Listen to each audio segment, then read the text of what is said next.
Number 64, Mason Owen.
there. Get there.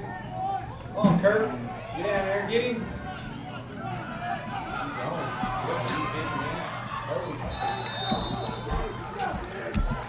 So who's going to do it?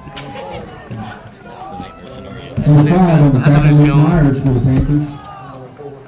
Along with number 4, Alex Scott. Good evening, everybody, and welcome to Bob Shearer Stadium in Polo, Missouri. We are just one kickoff into the contest. We do apologize for missing the kickoff. They got started maybe about a minute and a half to 2 minutes early on us, about 6:58 instead of 7 o'clock.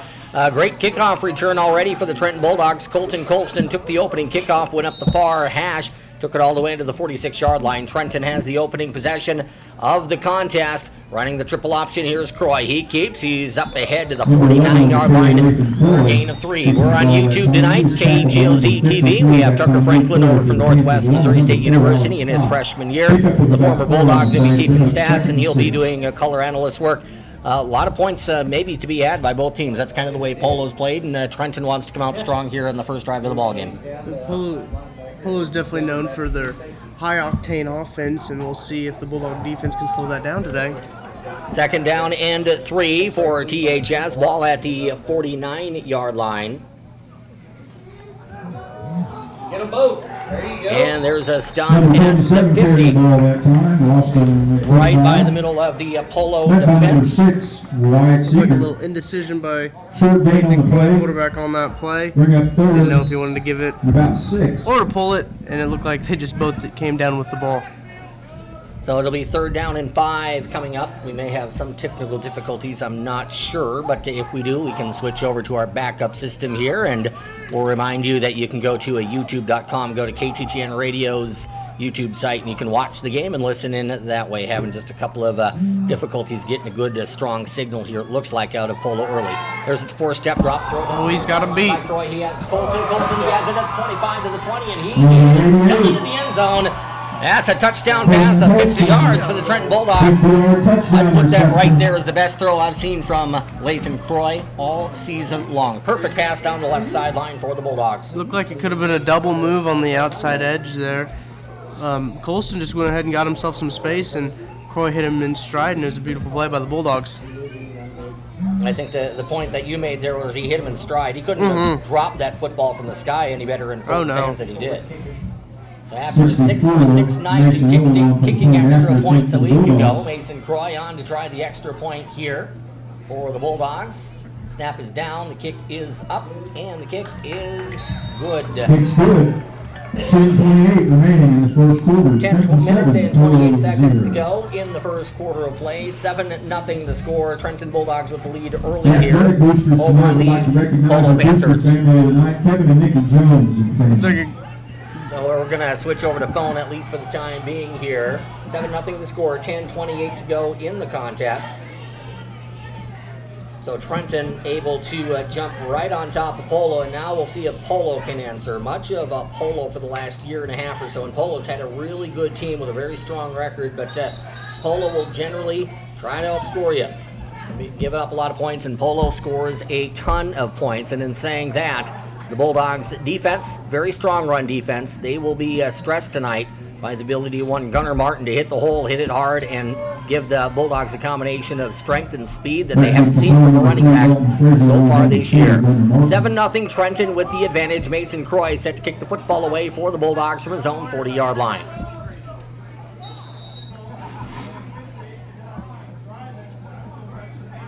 I said Mason Croy, didn't I? Yeah, that's okay. They're giving me that look. I thought about that for a little bit, and I had the first name right. Yeah, I think first name right. That's really all that matters. Yeah, Mason. Yeah, not really. Not really. Mason Owen to kick the football away. Boom down to the 10-yard line and taken there by Polo. Gunnar Martin coming the other way up the near sideline, and it's a fumble at the 30. Fumble recovery for Trenton and Cole Schilling, who drops on that football at the 32-yard line. So Trenton has it first down and 10 off the turnover. And Trenton moving from right to left on your radio dial. Trying to put more points on the scoreboard. Full night action in the GRC. Maysville tied with Trenton coming in at 4-0. Maysville is having a big time game tonight, hosting the Midgets of Putnam County High School. Princeton is just up the road here a little ways on KTTN FM 92.3 up Highway 13 at Gallatin. And the South Harrison Bulldogs in Milan tonight taking on the Milan Wildcats.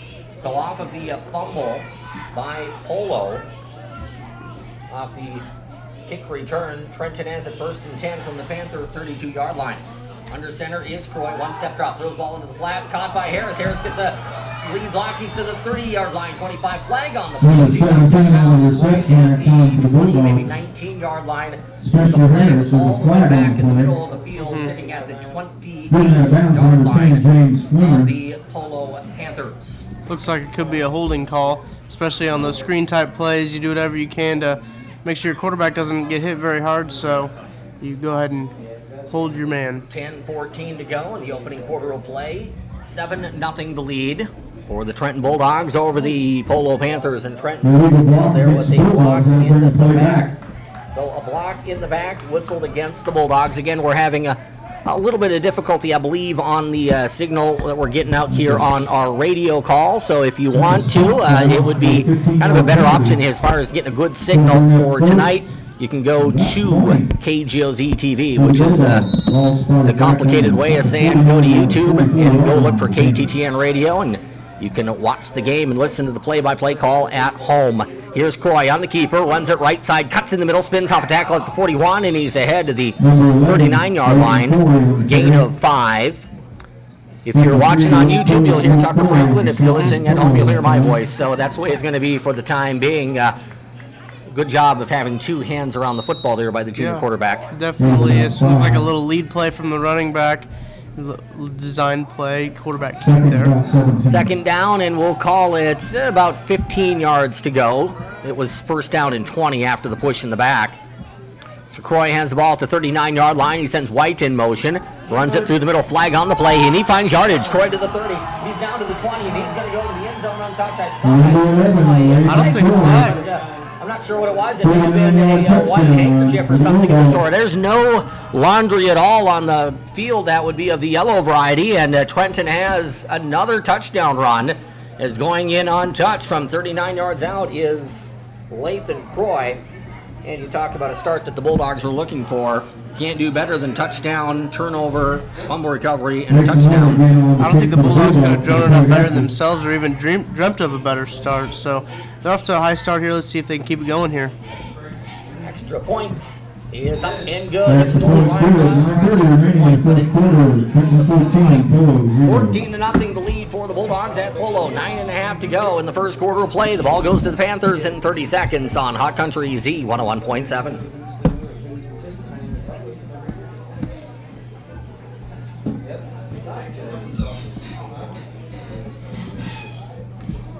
No, that's okay. I probably will be able to listen on the radio, so you won't have to give me cues over the phone, if that makes it easier on your end. Yeah. Let me turn that up here.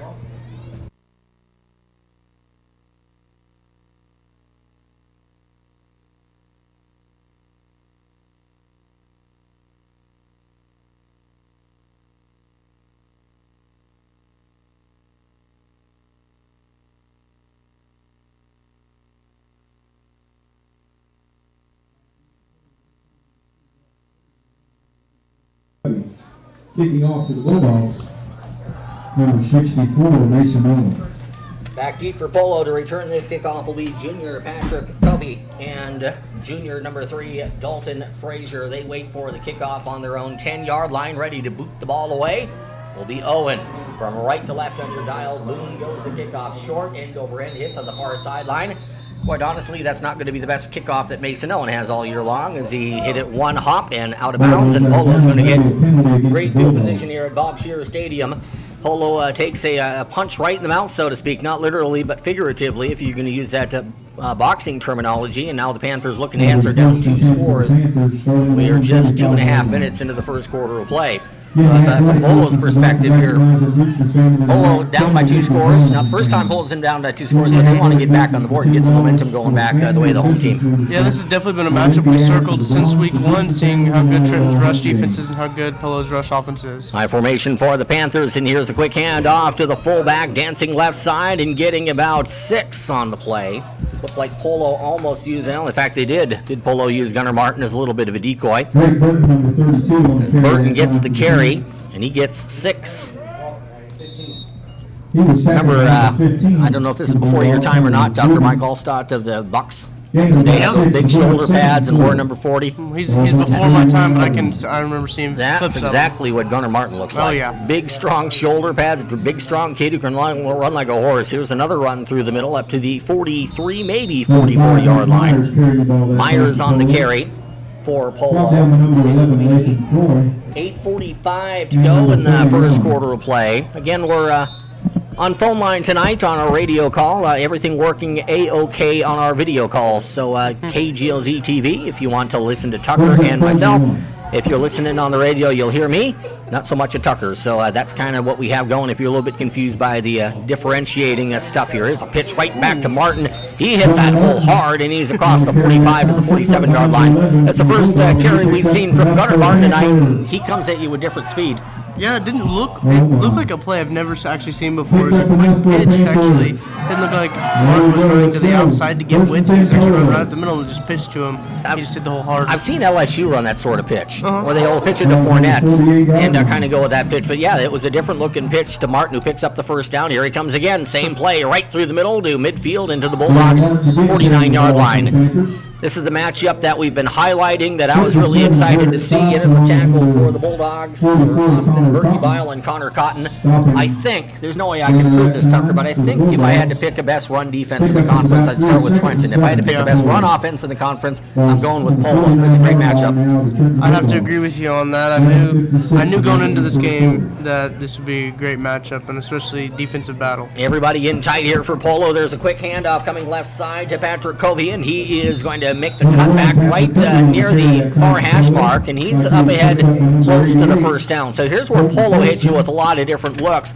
You have to be concerned first and foremost with Gunnar Martin, but Polo will use the threat of Martin and do a lot of different things. We saw a little kind of reverse action there to Covey. We saw a handoff to Drake Burton, the fullback. So Polo's showing the full repertoire here to Trenton on the Panthers' first offensive possession of the ball game. Remember, Polo, first time that the Panthers got their hands on the football, fumbled it away on a kickoff return. Here's another pitch back to Martin. Martin breaks the seam at the 40, ahead to the 35-yard line, and he's down to the 31.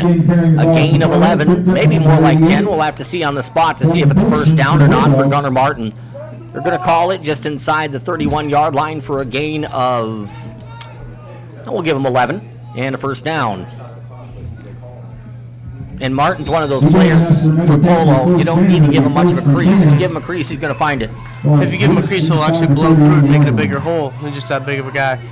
There's a quick handoff to the up man through the middle to the 25-yard line, breaking a tackle and going into the clear and going in for 6 for the Polo Panthers is Nick Myers.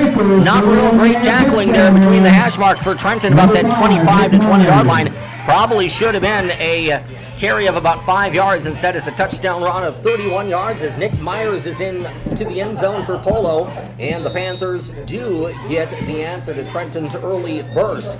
31 yards, Nick Myers on the scoreboard for the Panthers, and it is now 14-6 Bulldogs with 7:23 to go in the first quarter of play. Polo doesn't do much extra point kicking, so we're going to see the 2-point conversion. That didn't work well. It went through the hands of James Fleener. He chased it down. He gets buried back at his 15-yard line. So the 2-point conversion's about as bad of a play as you can get for Polo. And it's 14-6. Trenton with 7:23 to go in the first quarter. We're back with a kick to the Bulldogs in 30 seconds. This is Z101.7.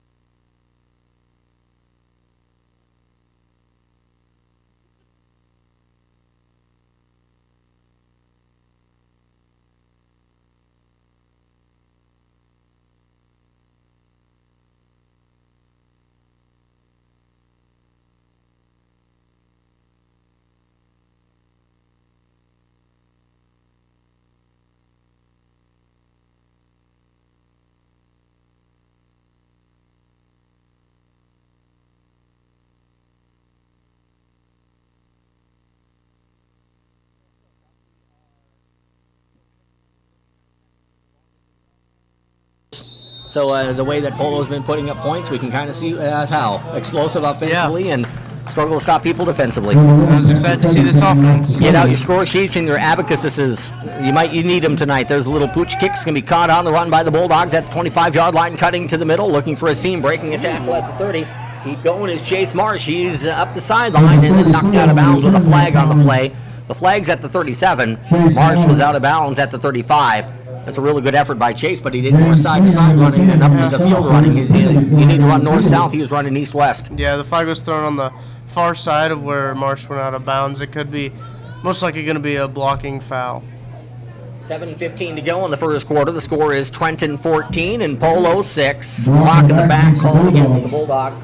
Couple of things that's pretty consistently here. Coach Boswell has mentioned to me on Thursday nights at Hy-Vee. Sick and tired of the fumbles, and so far we're going to cross our fingers, and I'm going to knock on wood that the fact that I mentioned fumbles doesn't mean there's going to be one. We'll see if they have that out of the system, but penalties have also been something that Coach brings up more and more often because, those are things that hurting Trenton. Those are the things he's trying to get out of their system a little bit. And most of them are just mental errors, like jumping off sides and false starts. But blocking the back is just a going hard foul, so you can live with those sometimes. 7:15 to go in the first quarter. Trenton with the ball up by a score of 14-6. Croy under center. Good to see Austin Berkebile out there. He's the fullback behind the junior. And here's a keeper by Croy. Fakes it to Burke, and he's ahead to the 27-yard line. I've seen that play before, and I'm sure it's one that Tucker's familiar with. You fake it to the fullback, and then you kind of follow the fullback in there as your lead blocker as the quarterback. It looked like a design quarterback pull. They've been running that play a lot lately, and Croy actually scored a touchdown on that play on his 39-yard rush there earlier. And it's a gain of, looks like about 4. It kind of looked like to the naked eye more like a 3-yard run, but call it 4 from the spotting of the football up at the 28-yard line. Colton splits out wide to the left and in the slot to the left, just wide of the hash mark is Harris. Motion man, and here's the keeper by Croy. He spins out of a tackle, and he moves ahead to the 32-yard line. Motion man on that play was Hunter Dugan. They're running a lot of spread option now. They're just trying to spread the defense out to get defenders out there, see if they can run the ball up the middle a little bit easier. I like the play calling from the Bulldogs. You also put stress on a defense that gives up points, and when you give up points, you don't tackle real well. Right. So if you get people out in space and you don't tackle well, you're putting stress on the defense, and that's one of the strategies for Trenton, obviously, tonight. 3rd and 1 for the Bulldogs from the 33-yard line. Split out wide to the left is Colston. Under center is Croy. Right ahead by Lathan to the 35-yard line. Now leans ahead on second effort to the 36, so give the quarterback 3 yards on the carry. And it'll be first down and 10 for the Trenton Bulldogs. Jeffrey White was in on that play.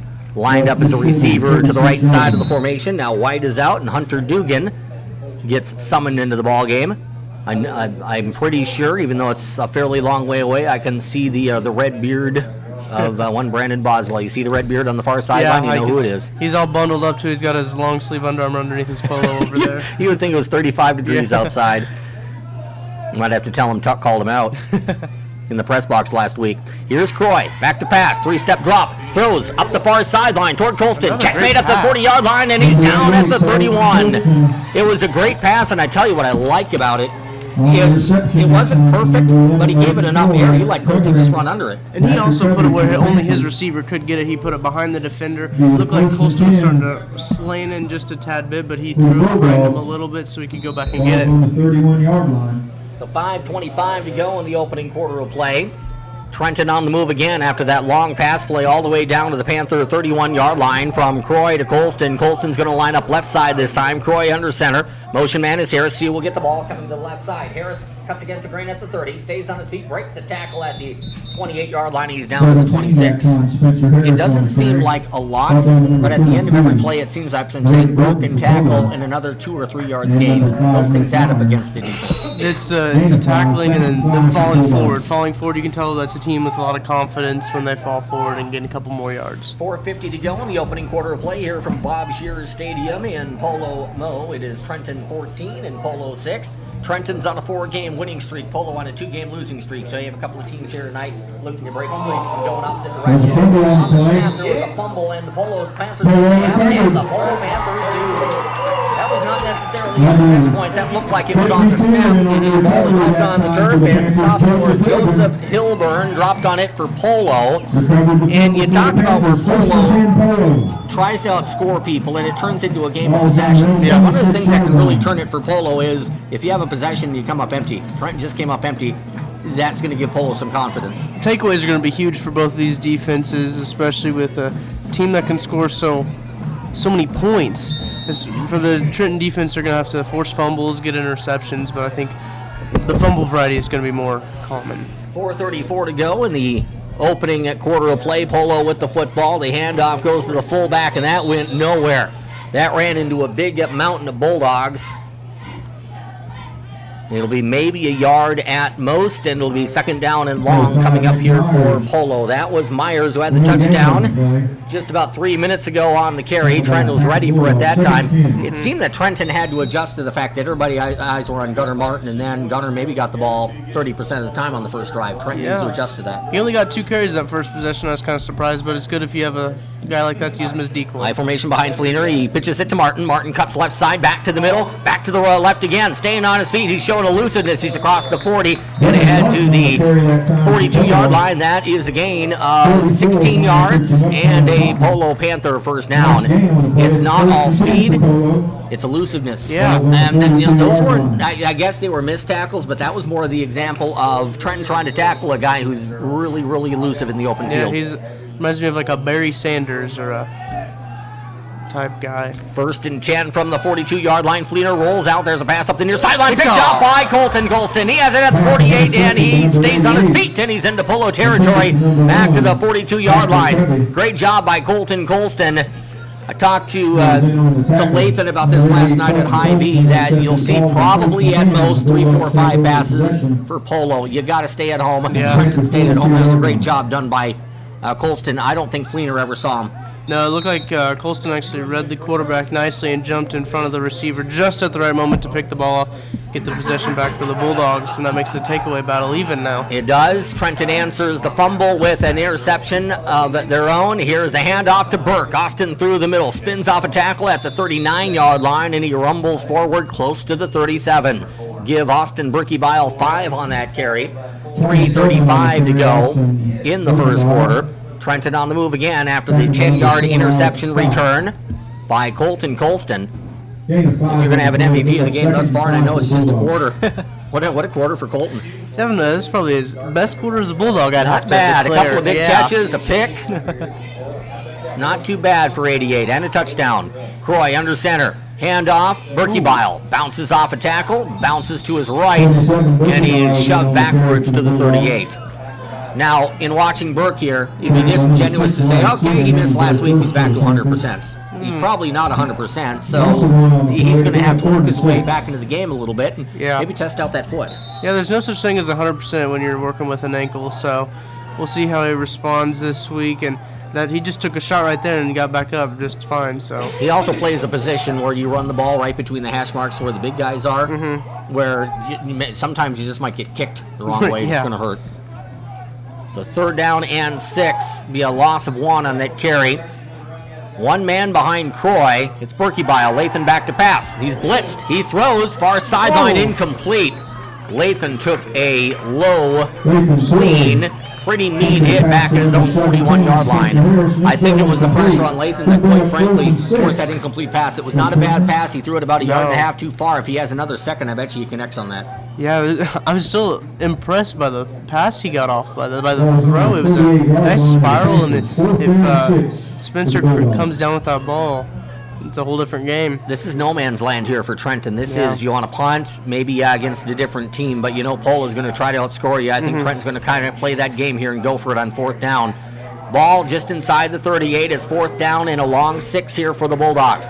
Jeffrey White split out, near side. Croy back to pass. He's going to throw the ball down the far sideline, and it's incomplete. That was a fake, interesting-looking play. It was kind of a fake screen and then go to Spencer Harris.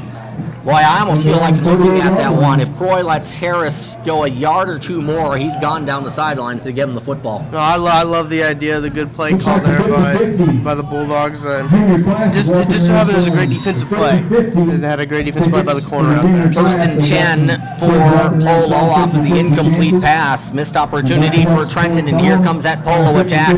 The pitch goes back to Martin. He's hit at the 39-yard line, and he's ahead to the 40. First contact made there by Lathan Croy. Second down and 8, gain of 2 for Gunnar Martin. 2 minutes, 3 seconds to go in the first quarter. Flying right along here from Polo. The halftime, or the score is Trenton 14, Polo 6. Polo 2 turnovers, Trenton 1, although the turnover on downs might be considered that as well. Here's Fleener rolling out right, throws the ball into the flat. Catch made in the flat by Covey. He's into Bulldog territory, cuts inside of the 45-yard line. He's going to be wrapped up by Spencer Harris and ripped down to the turf at the 44-yard line. That's a gain of, I'm doing the math, 17 yards, make it 16 yards, and a Polo Panther first down. Not a really fancy pass, but it was effective as Fleener got it out in the flat, and some fancy running gets the ball into Bulldog territory. First and 10 Polo from the 44. Triple I and the handoff coming left side through the hash marks to the 40 and down to the 39-yard line goes to Drake Burton. Burton picks up 5. Second down and 5 Polo. 1:18 to go in the first quarter from Shears Stadium on the southwest side of Polo, Missouri. Trenton up by a score of 14-6. Getting the call from the sideline is the junior quarterback, James Fleener, 6'1", 177 pounds. Tight formation shown here by Polo. Covey lines up right side of the formation. The pitch goes back to Martin. Martin through the middle, stays on his feet. He's hit hard at the 35-yard line. Close to the first down. He looked like he had just edged barely ahead of the 35, and it'll depend on the spot. Nope, I don't know if he got a real good spot. The ball's down right at the 35-yard line, third down and 1. Big possession here for both teams. See if they can come away with the score on either side. Easier said than done, but Trent is looking for a loss somehow of offensive momentum here. A loss on the play. Pitch goes back to Martin. There's a loss. Man. That was a big time play. Martin got the ball and he got introduced in the backfield to Mason Owen.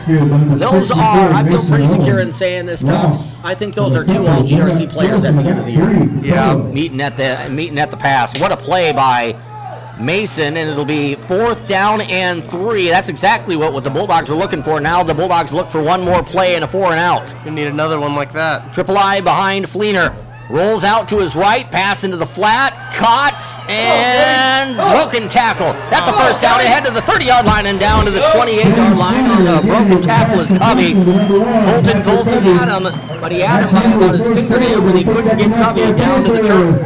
So that'll bring us to the end of the first quarter as Polo picks up the first down. We got an exciting one going tonight. It's Trenton 14 and Polo 6. We're back in a minute on Hot Country Z 101.7.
This tackle by Colton Colston, broken tackle by Patrick Covey on 4th and 3. And the conversion has Polo in business here, looking to get it to within 2, maybe a chance to tie with a 2-point conversion, down 8, first play of the second quarter coming up. Fleener takes the shotgun snap, runs left side, cuts to the middle. 25-yard line down to the 21. Tackle made by Harris. Got some help right around the ankles there from his teammate Hunter Dugan. An effective carry on the quarterback keeper on the shotgun play shown there by Polo's head coach Kyle Ross. That'll be a gain of 7.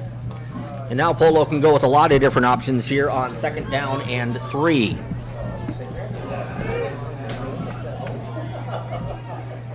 Here's the direct snap to Martin. Martin ahead from the 20 down to the 15-yard line. 11:24 to go in the second quarter. 14-6. Lead for Trenton, but that lead in a little bit of jeopardy right now, Tuck. That's starting to look a little iffy here for the Bulldogs. Let's see if their defense can bend but not break. It'll be a big possession here. Down to 11:19 to go in quarter number 2. Fleener's going to line up in the shotgun. Martin right on his hip. Fleener looks for the block, cuts right, first down inside the 20, close to the 15-yard line. Polo had lead blockers that were throwing their bodies in the Bulldogs. Hunter Dugan got blocked all the way back to his own goal line, 15 yards from the line of scrimmage. So another first down here for Polo, down to 10:54 to go in the first half. 14-6. The lead for Trenton. Trenton scored the first 14 points of the game within 2.5 minutes, and the Bulldogs have been fairly silent since. Polo has momentum right now. Yeah, that 4th down conversion from Polo was actually huge. You could feel the momentum shift in the stadium. Fleener takes the football and off of misdirection, hands it off left side, and the Bulldogs are all over that one. Play made behind the line of scrimmage by Braun Hirsch. That's one of the better plays I've seen Braun make all season. He's been struggling with injuries a little bit going all the way back to the Jamboree, but a great play made by Braun. Yeah, you're used to seeing that number 56 in the backfield from Trey Shields. Now it's on the back of Braun Hirsch, and just making plays like you'd seen before. That'll be 3rd down and 4 coming up for Polo. Fumble in the backfield, like a basketball dropped right back to the quarterback, and then Trenton dropped right on James Fleener. You want to talk about fortunate bounce there. That football, if you bounce it on the turf, it can go anywhere. Yeah. And about maybe one time out of 20, it'll bounce right back up to you. It bounced right back up to Fleener. Well, it's pretty unfortunate for the Bulldogs. If that kicks back to them, they could have had another possession deep in their own territory, but like to see the Bulldogs get another stop on 4th down. Here comes another 4th and 3 for Polo from the Bulldog 10-yard line. Here's the quick handoff and the double handoff, and it's going to be close to the first down. I think the Bulldogs might have got it stopped, but we'll have to check. Working on that tackle, Harris got up, thinking that the Bulldogs stopped it short. We don't have a real good angle to see it here, but I don't think they got it. no, it looks like it's at about the 8. It was a great stop by the Bulldogs there, covering the reverse. Yeah, that was... We have to go back to memory bank, Tucker. We saw that double reverse a lot from Lathrop and Coach Holt week 1, but it wasn't quite as quick as that double reverse. That happened all in very, very quick fashion. The Bulldogs get a stop inside the 10. First down and 10, Trenton, as the Bulldogs will move the ball from left to right on your radio dial. Lathan Croy under center, takes the football, hands it off to Berkey Bile. He tried to spin his way out of the tackle, unable to do so, but as Tucker said, he fell forward. That'll give it a yard to the 11. Tackle made by Zach Phillips, one of the best linemen in the GRC, both offensive and defensive linemen. You talk about linemen, his name is definitely in there, especially with Mason Owen as well for the Bulldogs. Junior class here at Polo has been running around outside with a raffle. I'm just going to go down there and see if we can win some money. Well, I don't know if I have that much money on me. Rich calls a student like him, I don't believe it. 2nd down and 7, here's Croy. Hands it off to Berkey Bile. Trenton testing that middle, or maybe even more so, the right side of the Polo defensive line. Not very much picked up there by Spencer. He picked up maybe another 3. It'll be 3rd down and 4 from the 14-yard line. It's a huge play here for Trenton because you don't want to give it back to Polo having to kick it inside your 10. No, you can never give up, never flip the field very well when you punt from inside your own 20 necessarily, so getting good yards here, picking up the first down would be even better. But seen Trenton test the middle with Berkey Bile on the first 2 carries against Polo. Now Trenton lines up 2 receivers wide. In the slot right, it's Harris. Hand off to Berkey Bile, breaks a tackle, breaks another tackle. He's to the 19-yard line and close to the first down. That was like grinding for yards. If you're ever going to see a TV show that's called Grinding for Yards, that's what Austin Berkey Bile would have the lead in that show after that run. Looks like he picked up the first down as well. That's a clutch run. When he was hit first, he was a good 2 yards behind that first down marker. Yeah, he just kept his feet running like all your running backs are taught. And then he has those big, strong legs. I can remember lifting him in the weight room. He'd be up there squatting with me, and we'd have nice squat lift offs. That's an important key first down for Trenton. It probably takes a little bit of momentum out of the sails of Polo. I gotta think that the Panther defense knew how important that third down was. There's Corey back to Little pass. wheel route. He throws down the far sideline, incomplete. Man. And I'll say this too, it wasn't a bad pass, but Spencer Harris was covered. That was really good coverage by the junior Panther Covey of Polo out at the 40-yard line. He had him. He had space, but the throw was just a little too far out in front. If he can get those throws to the right spot like he has with Colston, those would be big plays. We have a tradition here at Polo. When the Polo Panthers are introduced, there is a big bell that is on the southwest side of the field here at Polo, and they all ring it. It's kind of one of those bells you'd see in like Civil War era. Cool tradition. 7:50 to go in the first half. Trenton up by a score of 14-6. Croy takes the football, and the play will be whistled on the flag. Oh, timeout. Timeout, never mind. Timeout, Bulldogs, 7:48 to go in the second quarter. It's Bulldogs 14, Panthers 6. We're back with more football in 30 seconds on Hot Country Z 101.7.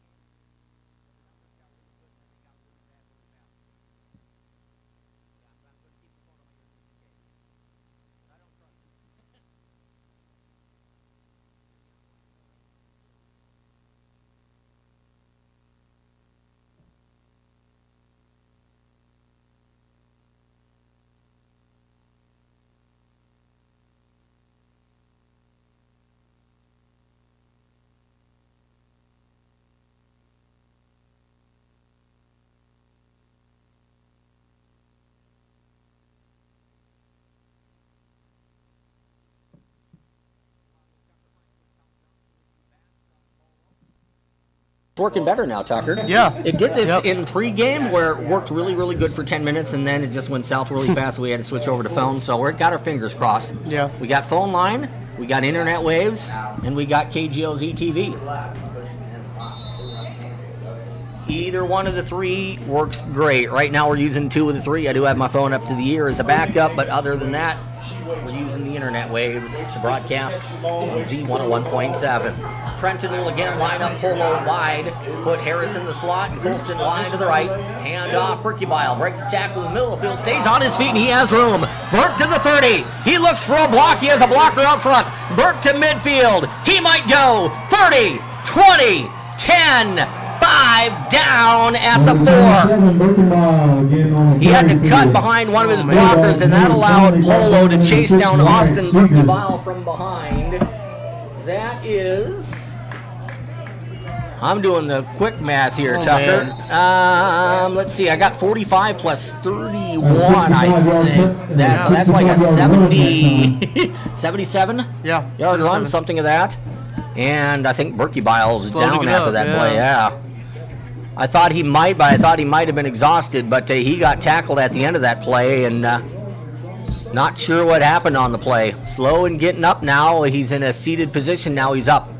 Good sign, but limping. Little ankle, I think, probably tweaked it a little bit. He got tackled from behind, Tucker. And the first thought when you get tackled from behind like that, it was not a horse collar tackle, but when you get tackled from behind, you can get bent like that. Yeah, especially the way Burke runs that hard and that fast. It's unlike anybody you see a guy that big that can run that fast. So and we don't know if it's the same foot and or ankle, but he had a strain in his foot or top of his foot. If it's the same, and it's the ankle now, he just has a lot of stuff down there. Don't feel good right now. Yeah, I wouldn't be surprised to see the Bulldogs go to air on this play. First and goal from the 5. I thought Croy might go to the shotgun. Oh, a little pistol look. So it is a little bit of a shotgun look. The handoff goes through the middle. A fumble on the play. It's loose at the 4-yard line, and the Polo Panthers have it. I thought he was down. Trenton looked to go there right through the middle to Carson Radcliffe, and he put the football on the field. It was picked up by Polo. Trenton did well to not have it go 95 and a touch the other way, getting Polo down to the turf, but it's a turnover against Trenton on that fumble. That's the second fumble loss tonight for the Trenton Bulldogs. So a couple of things that did not have Coach Boswell happy. Turnovers and penalties. Trenton has 2 penalties for 20 yards and now 2 fumbles. I'm not sure that one was a fumble either, but I was watching that, and it looked like when his whole body hit the ground, the ball came out. It looked like he got turned around and got a shot in the back. I'm not sure if he was down or not, but the football is definitely out of there. Just don't know if he was down before then. There's a handoff through the middle from Polo. Ahead to about the 10-yard line, and we'll give it a gain of 4 to Myers. Myers had the touchdown. Let's give some credit here to the Bulldogs. The way that Polo's been scoring points, Tucker, holding Polo to 6 points for a quarter and a half is a really good job by the Bulldog defense. Those fumbles are killing the offense right now. Imagine if you had those 2 possessions back, what they could have done, but if you don't fumble it, it's probably touchdowns. yeah. So yeah, it's Polo does not force a lot of punts. Polo will generally on defense, they'll either get a turnover or they'll give up a touchdown. Sometimes you'll punt, sometimes you'll lose it on downs. We saw a loss of downs earlier tonight for Trenton as Polo on a run gets it out across the 15 to the 16-yard line. But it's really the way Polo plays football, you almost have to give it an 8-man sort of thought at the 11-man level. You have to make sure that you get those running backs covered at all times. You might even try to put a lot more guys in the box than you usually do. 3rd and 1, and the pitch goes to Martin. Martin just puts his shoulder down, and he runs over about 3 Bulldogs to the 24-yard line. Martin picks up 6, and a Polo Panther first down. Bulldogs can stall out this drive till the end of the half. It'd be a successful half of football for the Bulldogs. See if the defense can come up with something big here. I'm trying to see if Berkebile is on that far sideline getting the ankle work done. I don't see him right now. It's kind of hard to see on that far side. There's a run to a Martin. He's across the 25-yard line, gets tripped up and falls forward to the 27. We're really seeing that matchup develop now with Martin hitting that hole hard. And I'd put the Bulldogs in the way that the Bulldogs hit defensively against anybody in the GRC. So the matchup tonight is tremendous. Here's Martin coming again. Cuts against the grain, and Croy hit him at the 30 and knocked him down. Great tackle by Lathan. He got some help on the play from Mason Owen. The 2 guys who were on dog bites last night combined for that tackle. It'll be 3rd down and 3 from the 31. See if we can get a big stop here for the Bulldog line. They're bringing in an extra lineman here. I formation, handoff to the fullback and through the middle, hit by Croy. Short of the first down, I believe, is Myers. Croy did a great job of stopping Myers at the 33, maybe forward progress to the 34-yard line. Short of the first down, it's going to be 4th and like a scotch. They're going to measure it. 4th, and are they going to measure it? I think they kind of have to. I think it's short, but I'm not 100% sure. Which is what, if the referee is in the same position that I am, I think they're going to bring out the sticks. But this is, go back to what I said earlier. If Polo has a chance to get a first down, the ball could be at the Polo 5. I think Polo would go for it 4th down in inches. Yeah, I'm not sure about their special teams, and we haven't really seen them very much. Their kickoff return seems like on the kickoffs, the Bulldogs have had great success. So we'll see what they do here if this is on 4th down. Coach Ross is well aware that the strength of this Polo team is the offense and running the football, so you stay with your strength. Boy, that's really close. First down by the tip of the football. Polo gets the first down just short of the 39-yard line. That's as close of a measurement as you can see, Tucker. From up here, the angle that we're at, it looked like he didn't have it, but those referees have a better angle, especially looking at it from straight on. I could tell it was going to be really close, and if he did get it, it was just what we saw, tip of the football. So first down and 10, Polo from the 34-yard line. I formation, and the handoff coming left side to the 36-yard line. For the Panthers, the big burly fullback, Drake Burton, got the carry there. The Bulldogs are giving up some first downs here, Tucker, but what Polo is getting offensively on the ground is not easy right now. No. Bulldogs are making them work for it. There's a rollout by Felino, throws the ball into the flat, caught at the 35-yard line, and then good open field tackle by the Bulldogs. It's a great play by Colston. Since he missed that tackle over here on first down, he wasn't going to miss it again. It was Colton on Patrick Covey on the fourth down tackle he missed earlier. He came up with some ferocity on that tackle. He got the angle, and he threw him out of bounds at the 37-yard line. It'll be 3rd down and a long 7. Curious to see what the Panthers do here. the Bulldogs are going with a bear look with about 5 or 6 down linemen. They're bringing an extra lineman to sacrifice the secondary coverage. High formation behind Fleener. Naked boot to the left. Everybody covered. He's being chased. Open. He tucks under the football, and he's out of bounds into the Polo bench. Nice job there, too, of not ripping him down to the turf, which would have been a 15-yard penalty by Spencer Harris. Once Harris knew he was out of bounds, he made sure that he didn't take the quarterback and throw him a shoulder first into the Polo bench. Well, if Polo's ever going to punt, this is going to be it, Tucker. Yeah, smart play by the senior, Spencer Harris, not to bring him down. It looks like they're actually going to try to punt here. Harris is going deep back to return. So Harris will await the punt at his own 35-yard line. It's 4th and 9 from the 35-yard line. Well, they're not lining up to punt, Polo. Now they are. Now backing away from the line of scrimmage is Fleener. Boots the football away. Good punt. High end over end to the 30. Grab by Spencer Harris to the 40. To the 45. Stays on his feet to midfield or short of midfield. He's tackled right about the 47-yard line. A gain of 12 yards. As he's returning that punt, Tucker, I'm thinking immediately, and I'm sure it's one of the worries of Polo too, if Polo doesn't punt that much, they don't cover punt that much. Right. Yeah, I'm looking at that going, this might be a chance to return one all the way. That was a pretty good job by Polo of getting to Spencer Harris and bringing him down at the 48-yard line. Looked like Spencer was a little indecisive on the return. You can see him dancing around, but for the most part, he hit the gap hard and got the ball back in good field position for the Bulldogs. Polo 2-2 in the conference, tied with Gallatin. Head-to-head victory over Gallatin for this team in green and black. Trenton up by 8. Motion man is Harris. Handoff stuffed at the line of scrimmage. Polo was all over that one. That looked a tad in slow developing as Trenton tried to get it to Matthew Sibbett through the middle, and he was stood up very well by the Polo defense. Look like they're trying anything they can with this combination in the backfield here with Sibbett to Radcliffe with Burke out so far. So we'll see how that develops out here. This is an odd first half. It looked like it was going to be an 80-60 game through 3 minutes, and now it's turned into, where the defense is a kind of step forward. Here's the pitch going out wide to Harris. He has room. Can he get the block? No, he cannot on the outside. I thought they were going to get that outside covered, but Polo was there. That's Gunnar Martin coming up like a flash of lightning from the linebacker position. He drills Spencer Harris well behind the line of scrimmage.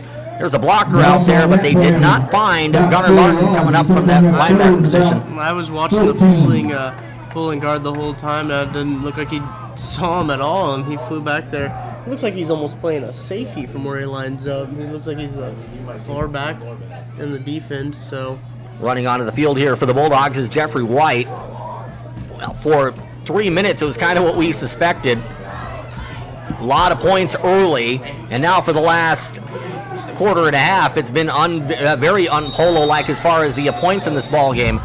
It's been a long time since Polo has been in a defensive struggle, and that's what this game has been for a quarter. Trenton facing 3rd and 14. Calls timeout. We'll take it as well. It's 14-6 Bulldogs. 2:03 to go in the first half. We're back in 30 seconds on KGLZ. Gallatin, Chillicothe, Trenton, Polo.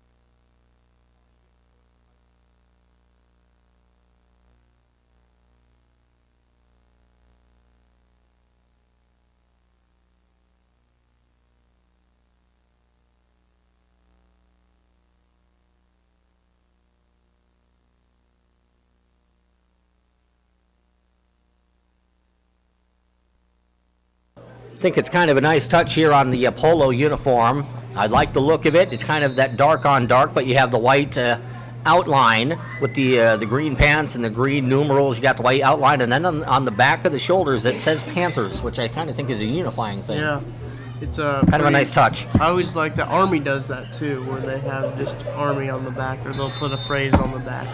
So it's 3rd and 14 from the 44-yard line. We'll see if Trenton can pull out here. Twins, left side. Split out right side is White. Pass up the far sideline looking for Colston was Croy, and he missed him by a yard. Colton had beaten, maybe not burned, but he had beaten by 2 yards Dalton Frazier, and Lathan Croy missed an opportunity missed there for the Bulldogs on 3rd and 14. I don't think the Bulldogs would be wise to go for it on 4th and 14, It's honestly. like they're going to bring out the punt team, and with any young quarterback, you know you have to add pressure to get him to melt. Really, with anything, you would just add heat and pressure. You'd be That's what tempted the against defense did. Polo to go for it and try to save your possessions, but now this game has a different feel to it. Yeah, you know, to get the ball in the best position for your defense. Here's a snap, perfectly done. Back to Colton, booms it away. Great looking kick by Holston. Gunnar Martin has it at the 20, zooms to the 30, and he's dropped at the 31-yard line. Jumping on him is Dalton Berry. Getting some help on the play from Cole Schilling, making the special teams tackle there for the Bulldogs. It'll be 1:54 to go in the first half. 14-6, the lead for the Trenton Bulldogs. So we kind of go back to what we were saying in the second quarter, Tucker. If you're Trenton, you've held Polo to 6 points. Yeah. That's a great job late in the first half, but you've only scored 14, which if you're Polo, that's given the defense a ton of confidence.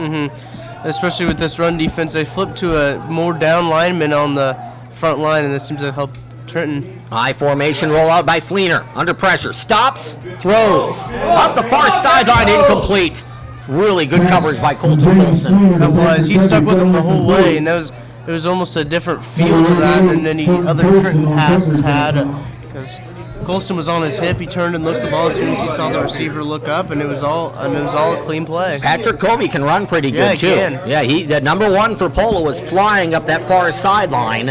Pass didn't miss by very much, but I don't know how that pass could have been completed the way that Colton had Covey covered on that play. It was really, really good. Looked like Colston even had a hand in between his hand.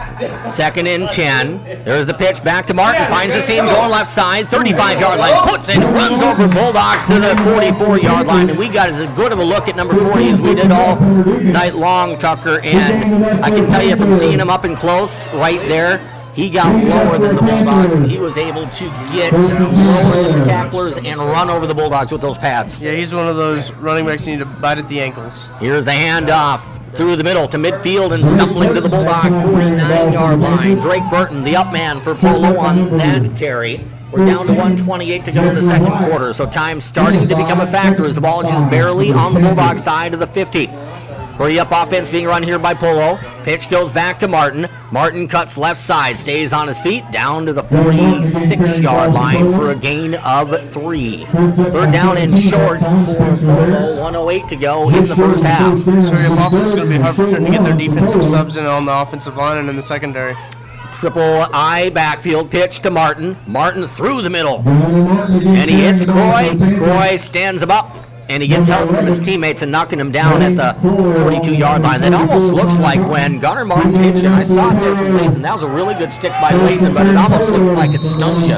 Yeah, you're gonna with a running back like that, you just need to make sure you keep him up. Here's Fleener rolling out right, throws into the flat, catch by Covey to the 40-yard line, down the sideline to the 30, and he's tripped up. Good hustling tackle made there by the Bulldogs.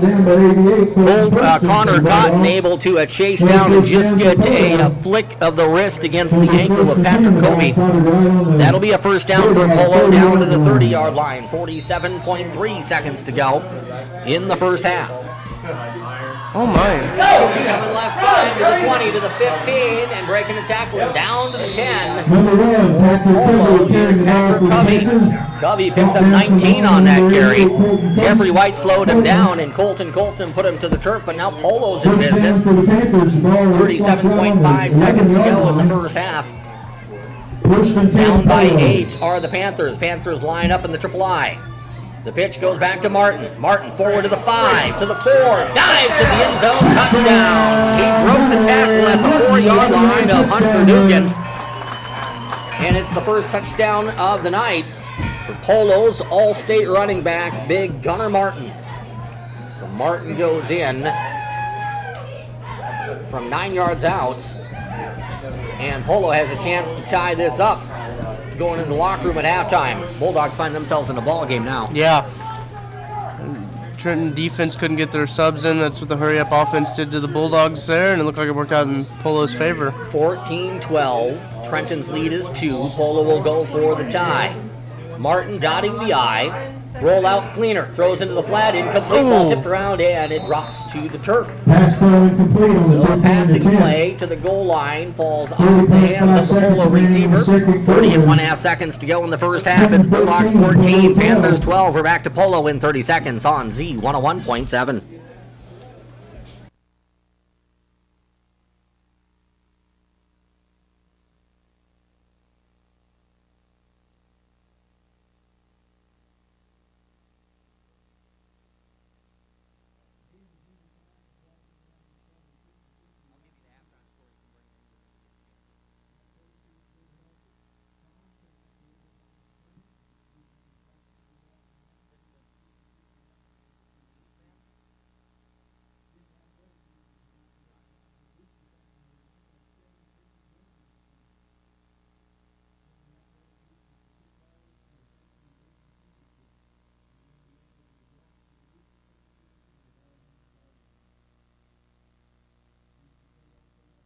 For sale, such as bleacher seats, blankets, and hats.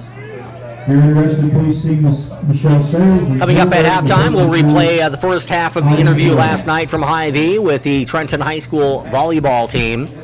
They have, I believe it's Lexington on Friday, or on Monday rather. I may have to double check that, and I have the ability to do so. Let me double check that quickly here. We can have the correct information on Monday. Trenton does host Lexington. Trenton volleyball at the Carrollton tournament tomorrow. Bulldog football up by 2. Here's the kickoff. See what the Bulldogs can do with it. Kickoff is grabbed by Jeffrey White. He gets room up to the 30-yard line. Stays on his feet, spins, and he's out to the 37-yard line. So here's what Trenton is working with here, Tucker. Polo's going to get the ball first in the third quarter. I don't know what Trenton can do necessarily in 20 seconds with 60 yards to go, but maybe if you have something that Polo hasn't seen yet, maybe it's that bubble screen or something like that, you might try that here, because Polo getting the ball first or second half is big. Definitely changes your play calling for this right here. If you get in the ball in the second half, you just want to knee it out, go to half, talk to your team. But I wouldn't be surprised if we see a shot taken downfield by the Bulldogs, especially with 23.5 seconds left. Because Polo, if Trenton just sits on the football here, Polo could conceivably get a touchdown to end the half and a Polo touchdown start the half and have the lead. It'd be big momentum for Big Green. Croy under center for the Bulldogs. He's back to pass, throws ball into the flat, incomplete, almost intercepted.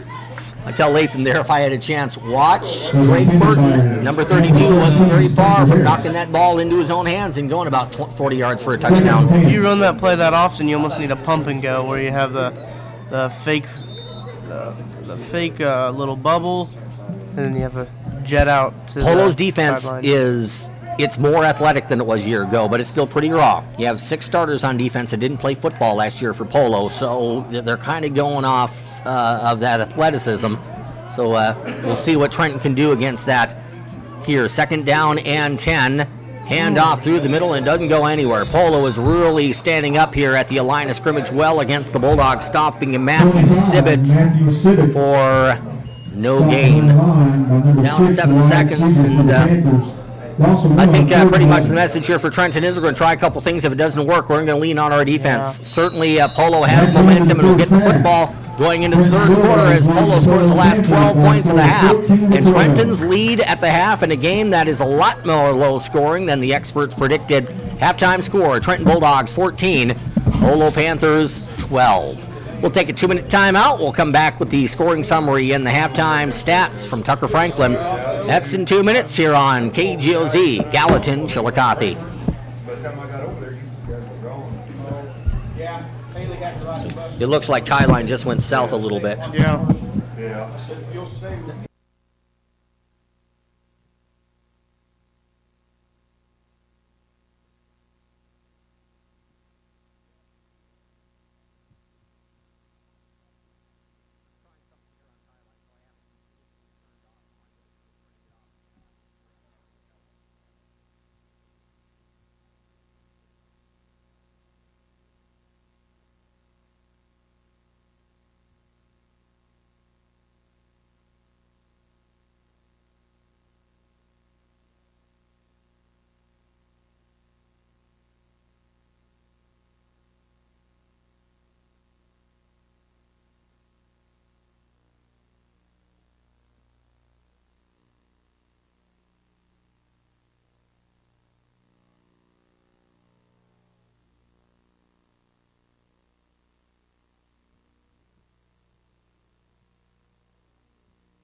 Start and the finish for the Trenton Bulldogs. Trenton, you couldn't write up better start in the movies if you're the Bulldogs. A 50-yard passing play on the third play from scrimmage. Lathan Croy to Colton Colston. That was 1 minute and 32 seconds into the first quarter. It made the score at the extra point by Mason Owen, 7-0. On the very next kickoff, Gunnar Martin, the All-State running back for Polo, he fumbled the football over to Trenton. Trenton got it, and Croy, on a 39-yard touchdown run, extra point kick, made the score 14-0 with 9.5 minutes to go in the first quarter. Now, if anybody told me and told you, Tucker, that'd be the last that Trenton would score in the first half, we probably look at him cross-eyed, but that was the last points that Trenton got in the first half. Berkebile looked like he rolled his ankle at the end of a long run. Trenton didn't get points at the end of that long run, and there's a lot of things that the Bulldogs need to fix and talk about at the half. Offensive Bulldogs out of whack as soon as Berkebile got out of the game. He couldn't get any yards.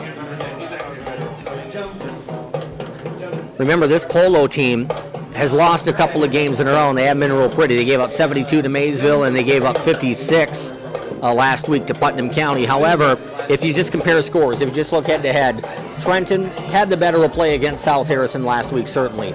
However, in saying that, not as dominant as Polo was at South Harrison. Polo went to South Harrison and just ripped the Bulldogs. So if you compare scores there, Polo is capable of winning this ball game, more than capable of winning this ball game, and we're going to have one whale of a second half. There's a lot of ways that this game could go over the next two quarters.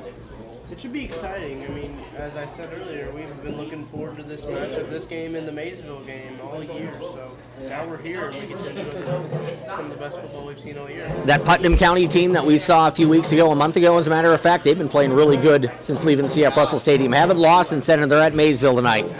I have the phone as a backup tonight. That's usually how I find scores, so I don't know how effective we'll be in finding scores. We might have Tucker do that on the side here a little bit. Polo got on the board with 7:23 to go in the first quarter on a 31-yard scamper by sophomore Nick Myers. The two-point conversion run failed. Then nobody scored until 30.5 seconds to go in the first half. 9-yard run by Gunnar Martin. The two-point conversion pass failed. Both teams have 2 touchdowns. Trenton has 2 one-point conversions, and Polo's failed on a couple of 2-point conversions. So there's your difference, 14-12. What did the individual stats look like? For the Bulldogs, quarterback, junior Lathan, 55 yards. He has 2 touchdowns, 1 on the ground, 1 through the air. He's 2 for 6 with 59 yards rushing as well. Dalton Berkebile. Can you believe I just said that? Austin Berkebile, 97 yards on the ground. You see how easy that is to do? Yeah. I said Mason Croy tonight, which is kind of taking the lineman and the quarterback's last name and giving the name of a guy who was on the team 3 years ago. Yep, Burke was a senior. Dalton Berkebile was a senior when I was a freshman, so I could quickly do that. So Austin Berkebile has 97 yards. A 77-yard run will help you with that one. For the Polo side, Myers has 41 yards with a touchdown, and Gunnar Martin 90 yards for the first half with also a touchdown. Gunnar Martin can get 380 on you pretty quick. Oh, yeah. Holding him to 90.5 is not bad. It's impressive. That's a good job by the Trenton defense. Yeah. We'll take a 2-minute timeout. We'll have a portion of my interview with the volleyball girls from last night. We had the coach and we had the senior on the volleyball team at Dog Bites. We'll play about 7 minutes of that interview next. You're listening to the halftime show on KGLZ, Gallatin, Chillicothe.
Have some scores to pass along your way. I'd say some interesting scores. Most of the games are at halftime or nearing halftime in the Grand River Conference, and we have other scores as well from the area.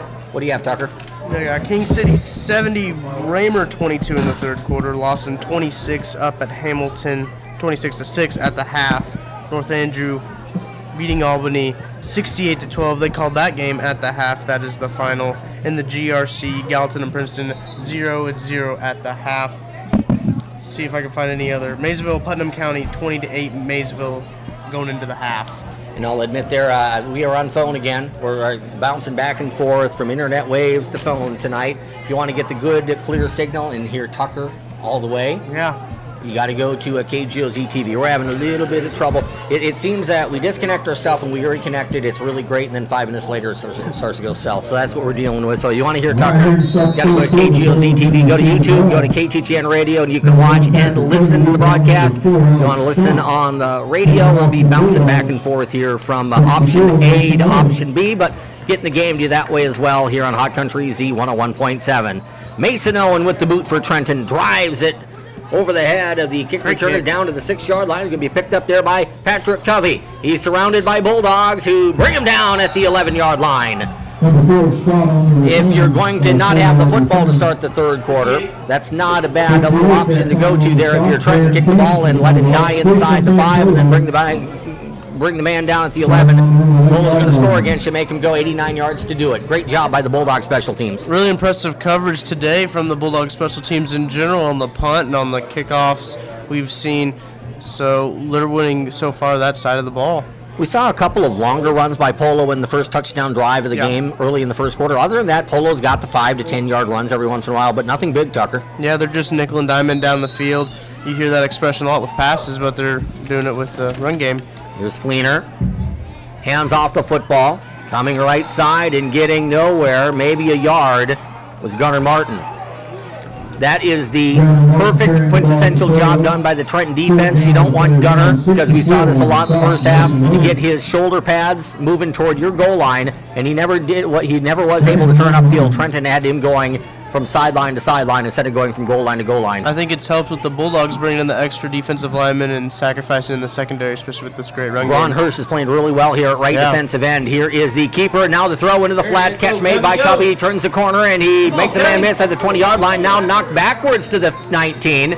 If they don't give him forward momentum, he's going to be about 2 yards short of the first down, and we'll see where he goes. I think he gave up the 21-yard line and moved back to the 19. Where are they going to give him forward momentum? Nope. To the 19. Trenton didn't push him back there, Tucker. I think it was a good spot. He gave up those 2 yards. Yeah. So we'll see about that. But yeah, that was interesting. That could have been called one way or the other, and it's going to be 3rd down and 3 at the 19-yard line with 10:45 to go in the third quarter. And before the snap, timeout Bulldogs. So the Bulldogs take an early timeout on defense here in the third quarter. 10:43 to go in the third. It is 14-12. Bulldogs up by 2. We're back in 30 seconds on Hot Country Z 101.7.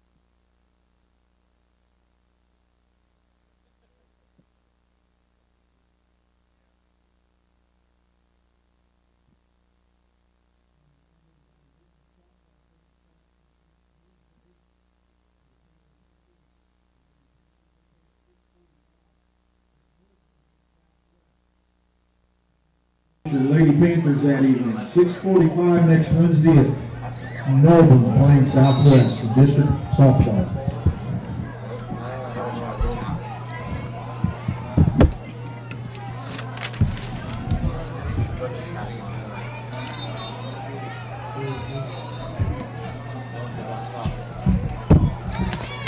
James Fleenan on the carry. Got an extra 30-second in there on that commercial break, and a nice job done as we came out of break by the Bulldog defense. Looked like a little bit of a delayed quarterback sneak by James Fleener, and it did not fool Trenton as Fleener ran into the heart of that very stout Bulldog defensive front.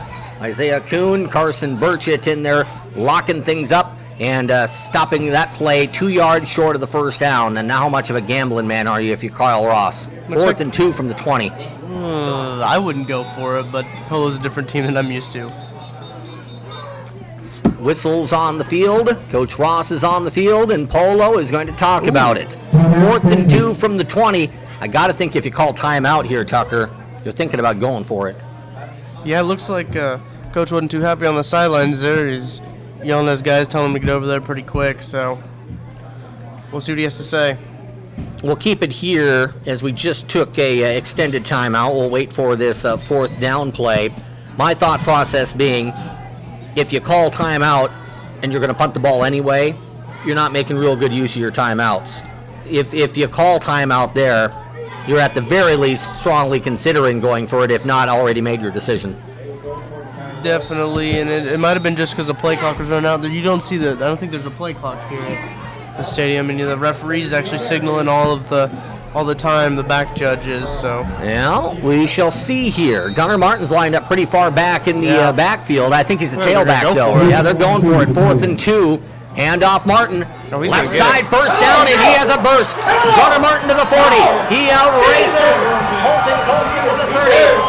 Down the sideline, 10-5, touchdown, Gunnar Martin of the Polo Panthers. And that right there is what makes Polo a very unique team to go against. 4th and 2 from the 20.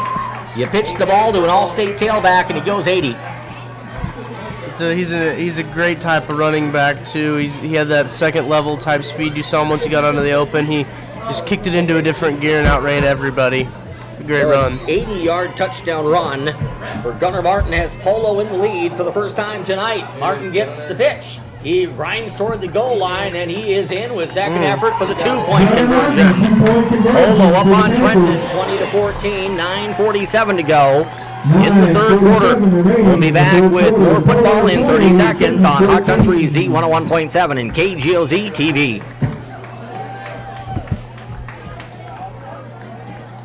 Oh, that's okay. I'm trying to get Tyline reconnected here and seeing if we reconnected, if it kind of kicks in again. So I'll let you know.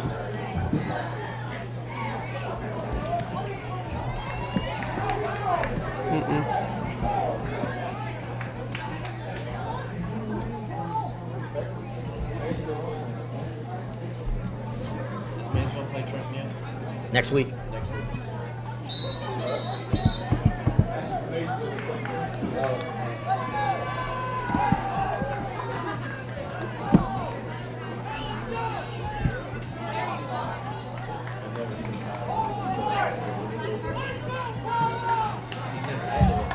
Tucker, the Trenton offense hasn't seen the ball in a while since a couple of minutes left in the 2nd quarter, and the Trenton offense got a little bit flat in the water. They need a big spark here after falling down by 6. It'll be a big possession here for the Bulldogs. Covey boots the football away to Colston. Makes the catch at the 15. Picks it up.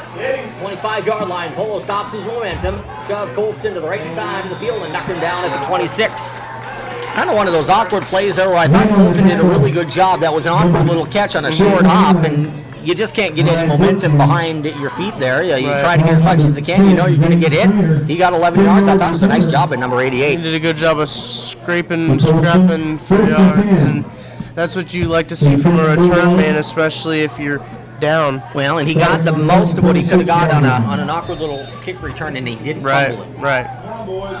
So 1st down and 10 Bulldogs, 20-14, Polo with the lead. Berkey Biles back in the contest. I'm sure he has that ankle taped up heavily. As Croy takes the football, hands it off to Burke. Looked like there might have been a fumble there, but Burke has it. He was stopped at the 25. So you have a Polo team here. They gave up 72 to Maysville and gave up in the 50s. I think it was 56 to Putnam County. And this is as good as Polo has played. Trenton needs to get the momentum change against his defense right now, because right now this defense for Polo is playing the best they've played in about a month. Yeah, I mean, it's just kind of unfortunate for the Bulldogs, but they got to get their offense going. They haven't been firing all cylinders like we saw in South Harrison. Do you feel like that the Bulldogs got that early 14-0 lead and you kind of relax and think we got this one? You know, now Bulldogs are down. They got to find a way to get the momentum back, and that's tough to do. You're on the road. Can you find a play to rip the momentum away? Here's Croy running right side back through the middle and only gets a couple to the 27-yard line. That's a gain of 2. And this is what you don't want if you're Trenton's offense. You want 3rd down and 2. You don't want 3rd down and 8. Right. I think if you're the Bulldogs here, you got to think about going to the air. Your receivers have been able to get open. You've just need to get that pressure up front settled down and be able to fire in a pass. And we have my call tonight on Z101.7, myself and Tucker Franklin with the color analyst work on KGOZ TV, that is YouTube, and go to KTTN Radio's channel, and you can watch Polo Trenton live. 8:15 to go in the 3rd quarter, 20-14 Polo, and now we get a timeout, and this is going to be the Bulldogs' 2nd timeouts of the 3rd quarter. Bulldogs down by 6. We're back with a 3rd down play in 30 seconds. This is KGOZ Sports.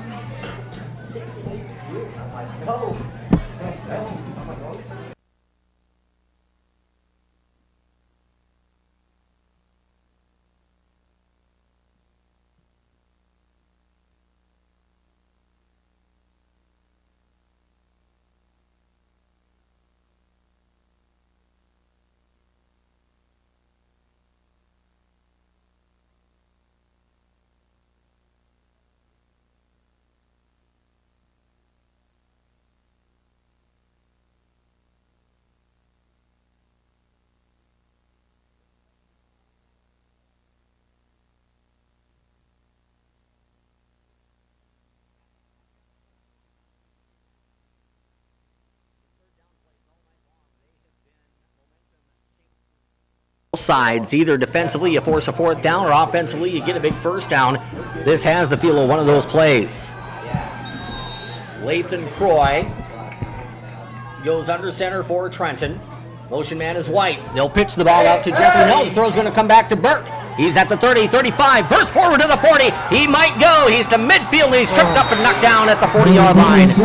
If Mason Owen would have turned around and saw that Burke was getting chased down from behind to give him a block, I think he could have got Austin there as Berkey Bile got tackled again on that ankle, but he's up limping again. I was watching the run there by Berkey Bile. I saw the guy come behind him and he just grabbed him right by that ankle. That's all taped up, and as soon as he went down, you could see Burke.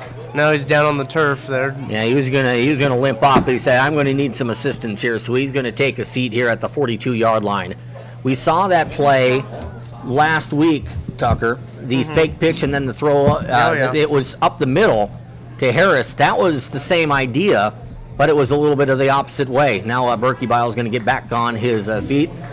Austin's going to need a big old ice pack on that ankle tonight, and he might need a sauna, a rub down, a whole lot of things. He's playing through a lot of pain and difficulty tonight. Yeah, that just shows how tough Burke is as a running back, and he fought for every yard there on that play, even though he got hurt. So. And that was a big carry. Instead of finding Spencer Harris through the middle as they did on the fake pitch, that fake pitch at Bethany went right side. That fake went left side, and they threw the screen back to a Berkey Bile. So it was the same play, but a different look to it. 1st and 10 Bulldogs from the 40. Croy keeps, has a lead blocker, and Lathan gets 5.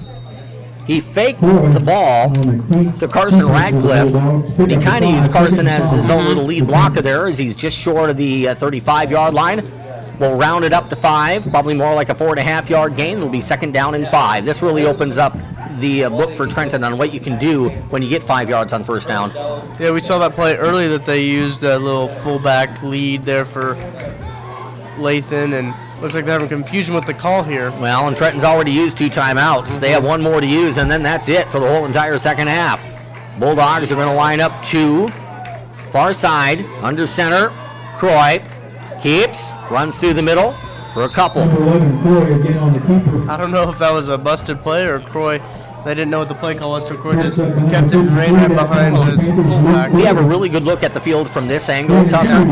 And right now, Carson Radcliffe who I would assume they're either going to fake it to him or going to give him the football. It looks like Radcliffe is almost through that hole before Lathan even has a chance to hand it off to him. Yeah, it looks like it's just a designed quarterback little boot. It's almost a small boot. I'm not sure if it's an option or if they're using Radcliffe as a little lead blocker there, but the timing looked a little bit misconstrued there. 3rd and 3 from the 35-yard line. Motion man is White. Croy keeps, and he's stopped at the 33. Had a couple of lead blockers, but the interior of the Polo defense led by Gunnar Martin and Luke Corey, a junior defensive lineman, make that play. You know, this is a go for it on 4th down for Trenton. 4th and 4 from the 33-yard line. Yeah, I'll be interested to see what they do here. I'd like to see a little outside pitch, maybe I wouldn't know if you go with a little tight end pop to Connor Cotton. We haven't called his name much today. A couple of times on defense, but I haven't called Connor's name all night long on offense. Lined up here is the tight end to the right side of the formation. Motion man is White. He'll get the football on the sweep. Going right side, cut against the grain, breaks a tackle, and brought down at the 31-yard line. He has a yard short of the first down. It looked like with that cut, Jeffrey White was going to be able to get to the 30-yard line, needed for the first down, but the wave of Panthers knock him down at the 31. And now as we get the ebb and flow of a football game really kicking in, that 80-yard touchdown run sits there ominously for Trenton as the biggest play of this football game. Now Polo has the football with a 6-point lead. It's not a must stop yet, Tucker, but Trenton wants to get the football back without more points going on the board. It's as close as you're going to get to a must stop without it being a must stop. 1st and 10 from the 31-yard line. Pitch back to Martin. Martin churns left side, bounces off a tackler, and spun down at the 37 for a gain of 5. Does it look like Trenton's defense trying to slow down Martin? Because Martin's like a locomotive. He's not going to slow down very much. Does it look like Trenton's getting worn down at all to you? Not really. It just looks like Martin's running around guys, is what it looks like with his speed and his size. He's just bouncing off the initial pile. It also looks like he's getting better blocking. Right. He's getting 3-4 yards before getting touched at this point. There's a handoff through the middle of the 40-yard line to the fullback, Nick Myers. Not a very big fullback. He might be more like a scat back at 156 pounds, but he gives a couple, and it'll be 3rd down and 2 from the 40-yard line. 5:14 to go in the 3rd quarter. The score from Bob Shear Stadium in Polo, the Polo Panthers 20 and the Trenton Bulldogs 14. Triple I formation, and here's the handoff to Martin. He pounds the middle. He has the first down, 45-50. Stays on his feet to the Bulldog 45, and he's down to the 41-yard line. It's a pretty good option to go to if you're Polo. Just pitch the ball back to number 40. Let him do his thing. It's not even a handoff either, which is a neat thing about their offense. It's a straight pitch right back to them. It's only, you can direct snap it maybe, then get there in the same amount of time. Yeah, and Martin seems to be a guy, too, who gets better with carries. Yeah. And he's getting a bunch of carries here. Handoff to the middle for a yard. Trenton might be ripping at that football. It might be loose. We'll see. I heard fumble being yelled out there on the field. Burton had the football. If he did fumble it, he got it back, or there was no fumble on the play either. Might have called that he was stood up for too long and that didn't actually count for them to strip the ball there. It's not a bad idea if you're Trenton, though. No, look for the turnover. That could be a game changer at this point. 4:24 to go in the 3rd quarter. Bulldogs down by 6, 20-14 the score. Under center for Polo is Fleener. Pitches it back to Martin. He cuts to the left and has room. 30 stays on his feet. Man to beat to the 20. 10-5 touchdown. Gunnar Martin scores from 41 yards, and the Polo Panthers lead it 26-14 with 4 minutes and 7 seconds to go in quarter number 3. We're just getting a little taste of why we've seen Gunnar Martin as an all-state running back, and he's definitely lived up to that billing there's so far today. There's a lot of fun things about being a member of a conference. We're seeing what the GRC's had to deal with for the last 2.5 years. They're trying to slow down Gunnar Martin. I don't know if that files into the fun category, though. The big challenge category for the Bulldogs. Going for 2. Here's the run to the goal line, and stop shorts will be Polo. So it's a 12-point lead for Polo. 4:07 to go in the 3rd quarter. Panthers 26, Bulldogs 14. We're back in 30 seconds on Hot Country Z 101.7.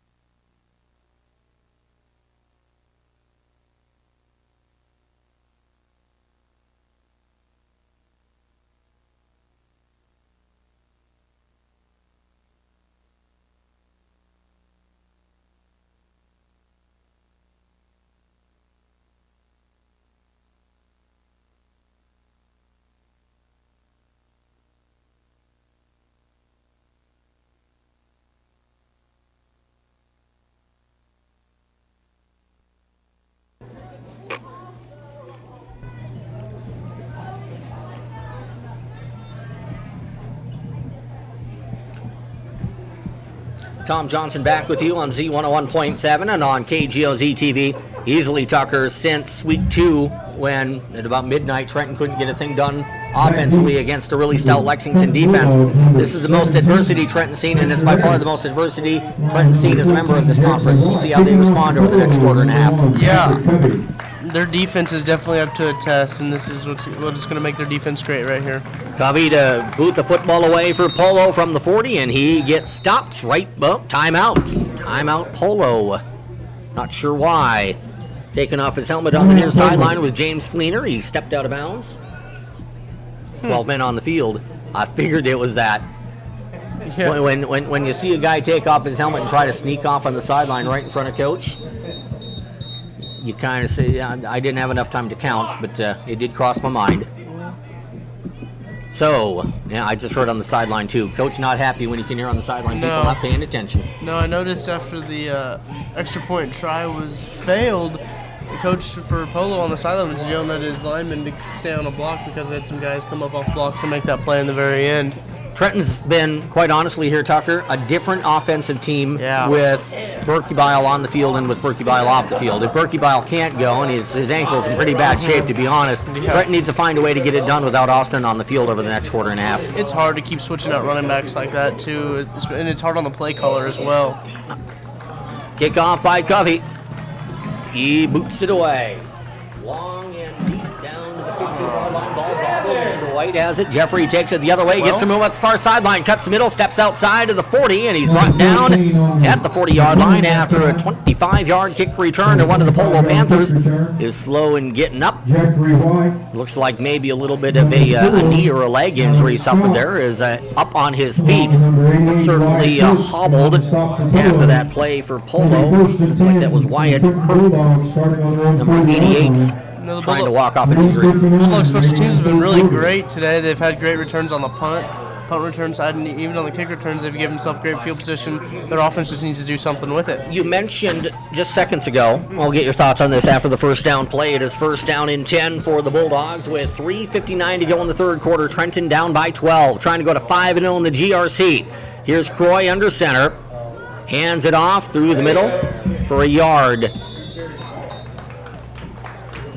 And if you notice here, and I think that was, and I'm just trying to double check it here. Yeah, it was Carson Radcliffe on the carry. It looks like Radcliffe is hitting that hole so hard that he's making it really tough on Lincoln for him to get the football. It looks like the timing's way off between those two. Looks like the spacing actually in the backfield. It looks like Radcliffe's a little close to Croy in the backfield. Maybe that stepping back a half yard, maybe even a step could help the timing a little bit. Now, you mentioned how difficult it is to keep switching out running backs. You're a lineman. How difficult is it when you have different running backs with different speed? It's tough. It really is. I'll tell you after this. Handoff, Radcliffe through the middle. Carson, good yards out to the 49-yard line. One of his best runs we've seen, I think, as a Bulldog. The timing was better. Now, kind of expand on that point there. What makes it tough when you have different running backs with different speeds when you're trying to set the block? You know, I remember having Colton Neff running behind me. I remember I could just get a little push, and Neff could push behind me, and we could get a pile moving. And especially with a running back with more speed, they're going to try to beat you. They're going to try to beat you to the block. So it's going to kind of harder to get your block set.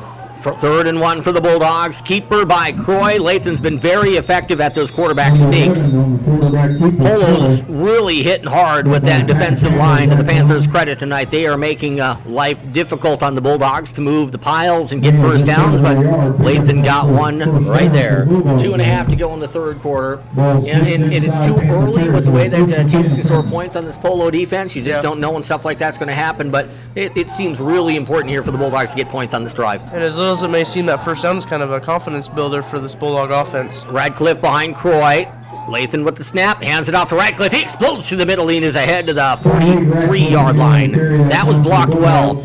That looked like a play, much like the plays before that. He's trying to find Radcliffe. I think they're trying to get their timing down a little bit, but the blocking was there on that play, and that went for a quick burst of about 7-8 yards. And once you get those first downs, your offensive linemen start to gain a little confidence, start to shoot off the ball a little bit harder, and they get the movement like you saw there on that play.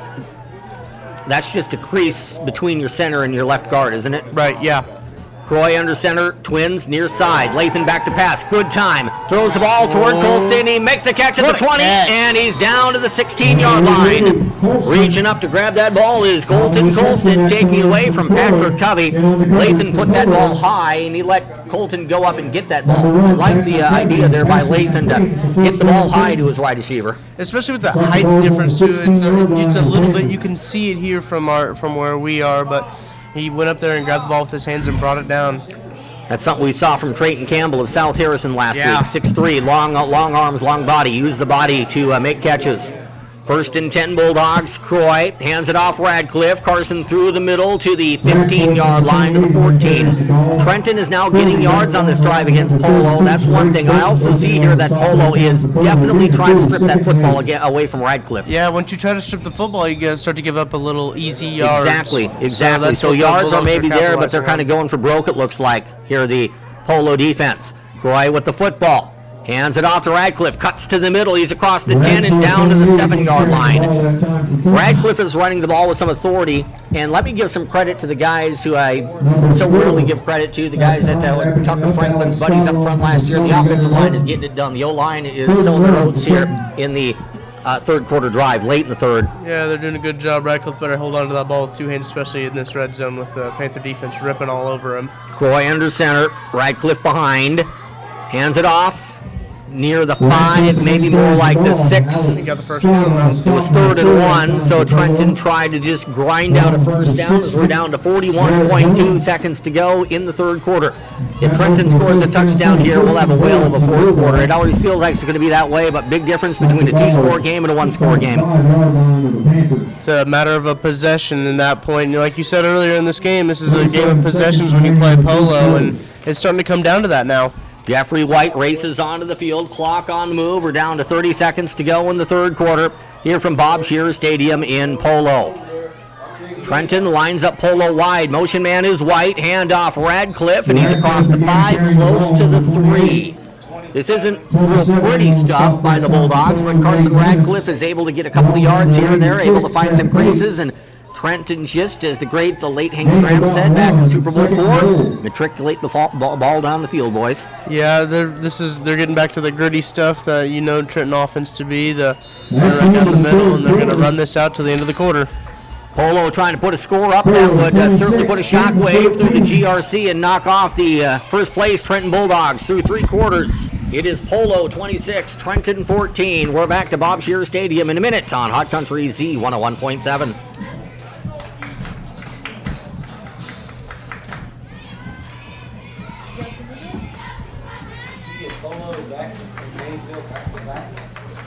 Yeah. We've been looking at that all season, week 7 and 8. We thought season long.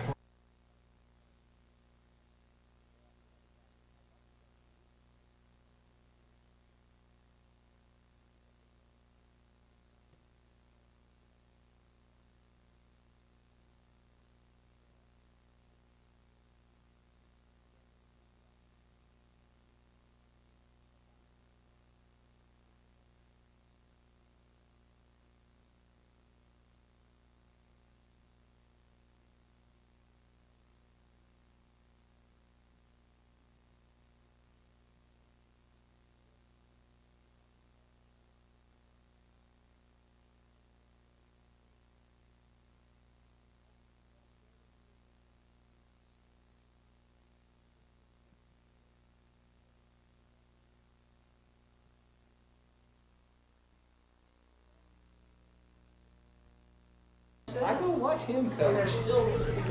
So the Trenton Bulldogs down by 12, which in itself, if you're rooting for the black and gold, doesn't sound real great going to the fourth quarter, but Trenton is in the red zone. It is 2nd and goal from, we'll call it the 4, but we're kind of rounding up. The ball's probably closer to the 5. It's just inside the 5. You just keep on giving the ball to Radcliffe here, Tucker. What do you think they're thinking? You know, I'd like to see a little pitch outside to either Harris or White on this. So it looks like Harris is actually going to go split in the slot, so we'll see what they do here. Dugan's in the game for White. Ricky Biles turned his ankle twice in this ball game. I think Austin's out for the remainder. The pitch is going to go out wide, looking for the corner and getting the corner, cutting back and getting into the end zone is Jeffrey White. He got quite a lick, about 5 yards deep in the end zone. Thought it might get some yellow laundry. I don't think it did. Jeffrey White goes in from we'll give it 5 yards on that It was run Hunter, by White. it was Hunter Dugan on that play. Yeah, it was Dugan. I beg your pardon on Yeah. that. 14 and not 15 and not 14. Personal foul against the Panthers. They are going to on give that. the personal foul against the Panthers on that play. So Dugan goes in, Touchdown on Stan. and it's 26-20. Now Tucker game on. Yeah, that's what you're saying if you're the Bulldogs here. So you're gonna give them a little run for their money here. Bulldogs, Mason Owen. Mason Owen will try to attempt the extra point. Well, he's going to attempt. He's going to try to knock it through. Kick up. Kick is good.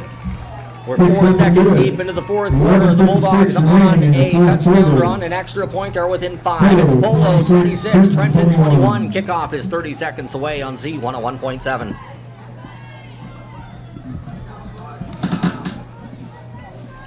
You guys sure that was Dugan? Yeah. Okay.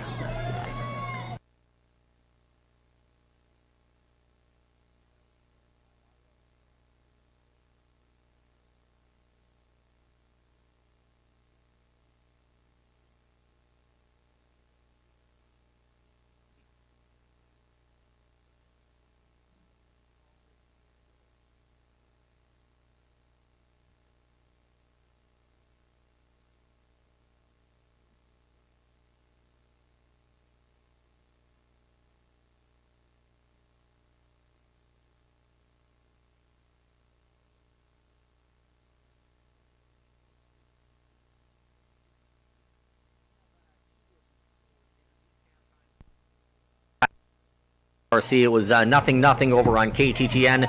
Princeton against Gallatin.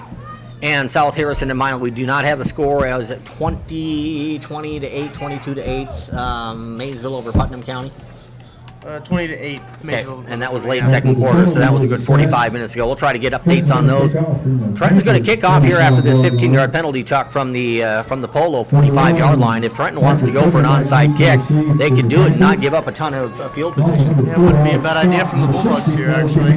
So we'll see if from the Polo 45, whether or not Mason Owen boots it through the end zone or not. Yeah, you're going to boot it through the end zone, or at least down to the end zone. Yep, yard deep. That's whistle dead in high school football. You know, it's a risk, but it would be an interesting risk if you just kind of pooch that ball and then trust your kick coverage to pin Polo down at the 5-10 yard line. The thing is, it could be a 95-yard kick return too. Milan 6, South Harrison nothing at the half. A couple of teams looking for their first wins there over at Cal Hubbard Field in Milan. Milan with the 6-0 lead. Big game for Trenton next week, but Trenton trying to get a come-from-behind victory tonight. If Trenton wins this one, it looks like it could be a battle next week for a conference title, and at the very least, if Maysville wins tonight, share the conference title. There's a run going right side. Carrying the ball for the Panthers at time. Picked up by Jeffrey White, number 14 for the Bulldogs. 20 out to the 26-yard line. Gainer got 6 on the play. Second down and 4 for Polo. And all of a sudden here, the job for Trenton to slow down Gunnar Martin in the Polo offense, which needs to be done if Trenton wants to get a win. It looks a little bit more daunting at this point. Yeah, it becomes a big task, especially, we haven't found much to stop him so far. Here comes the pitch to Gunnar one more time. Cuts the middle, first down. He dives forward to the 35-yard, or to the 31-yard line. A gain of 5 for Gunnar Martin. 11:19 to go in the fourth quarter. And we've mentioned this. It hasn't been that Polo sort of game where you look up at the end of the night and it's 60-40. Right. However, Polo can play that game where you just trade possessions, and the Bulldogs can't trade possessions here. Right, their offense isn't running like it has been, so that they can afford to just trade possessions. Polo's up by 5 with the football. Fleener takes it, pitches it back to Martin. Martin leaps into a pile. He's brought down at about the 33-yard line. Tackle made by Jaden Whitney of the Trenton Bulldogs after a gain of only about 2, maybe 3. We'll call it second down and 8. This is a big, big play for the Trenton defense. If you're the Trenton defense, you're trying to get Polo third down and long. Yeah, you'd like to get him in the backfield for a stop here or get it for no gain. Polo's able to pitch that ball to Gunnar Martin and get him a huge head of steam moving toward the line of scrimmage. Here he comes again. Big battering ram. He's to 35, 40, sheds a tackle, and he gets close to the first down, up to the 41-yard line. Trenton looked like they were in position that time, and Martin just shedded the Bulldogs. A lot of times this has happened where the Bulldogs have him wrapped up in the backfield, but Martin's still able to plow through the front line and into the secondary of the Bulldogs. And if you've, I'm kind of doing the best I can with all the sort of things where you say, okay, how many different ways you can describe a guy? I think the locomotive is the thing I come up with most often. Here's the handoff to the up man, 46-yard line, and 47 for a gain of about 5. Nick Myers got the quick handoff there from Polo. 10 minutes to go. Fourth quarter. The score, Polo 26, Trenton 21. At stake here for Trenton is if Maysville wins tonight, Maysville is up and Trenton doesn't win. Trenton could beat Maysville and win out and win the conference title and have head-to-head, but you don't win it outright. Here's the pitch to Martin. Cuts middle, stays on his feet, bounces outside to the 40. He gets the sideline to the 30. Around Colston to the 20, and he's knocked out of bounds. Only the out-of-bounds marker kept him from another touchdown as Gunnar Martin picks up about 21 yards. And here's exactly what I was referring to. If you're Trenton and you get down 2 scores as the Bulldogs were at the beginning of the fourth quarter, you've got to find some way, somehow, you got to get a stop. If Polo scores on every one of their possessions, Polo's going to win this game. Right. And it's hard to stop a guy who's running at full speed as soon as he comes to the line of scrimmage. I don't care how big he is. It just happens that this guy's pretty big himself. First and 10, handoff, bouncing off tackles, moving forward to the 18-yard line, maybe the 17. It was Drake Burton. It's not a fancy offense at all. It's about as simple as an offense you're going to see from Polo. It's block and run it straight ahead. But the play calling is just good enough. It seems like whenever you become so concerned with slowing down Gunnar Martin, Polo hits you with a handoff to one of the up men. Right, and you got Myers there with the early 31-yard touchdown because the Bulldogs were so focused on number 40 in the backfield. Second down and 8 from the 18-yard line. Pitch, Martin gets a seam through the middle, stops. Nice job by the Bulldogs. Middle of the line, or the middle of the linebacking core, led by Lathan Croy. Stood up Martin and knocked him down after a gain of 2. It'll be third down and 6 from the 17-yard line. Well, needless to say, if you're listening at home, you know this, but this is a huge play coming up for the Bulldog defense. Yeah. Anytime third and long, third and medium, there are big plays to get dropping behind the line, dropping for a loss because you know the Polo's going to go for it on fourth down. 8.5 minutes to go in the fourth quarter. Polo 26, Trenton 21. Triple I backfield. Pitch, Martin, left side, churns forward, keeps moving forward, and he has the first down. Martin on the carry that time from the Panthers.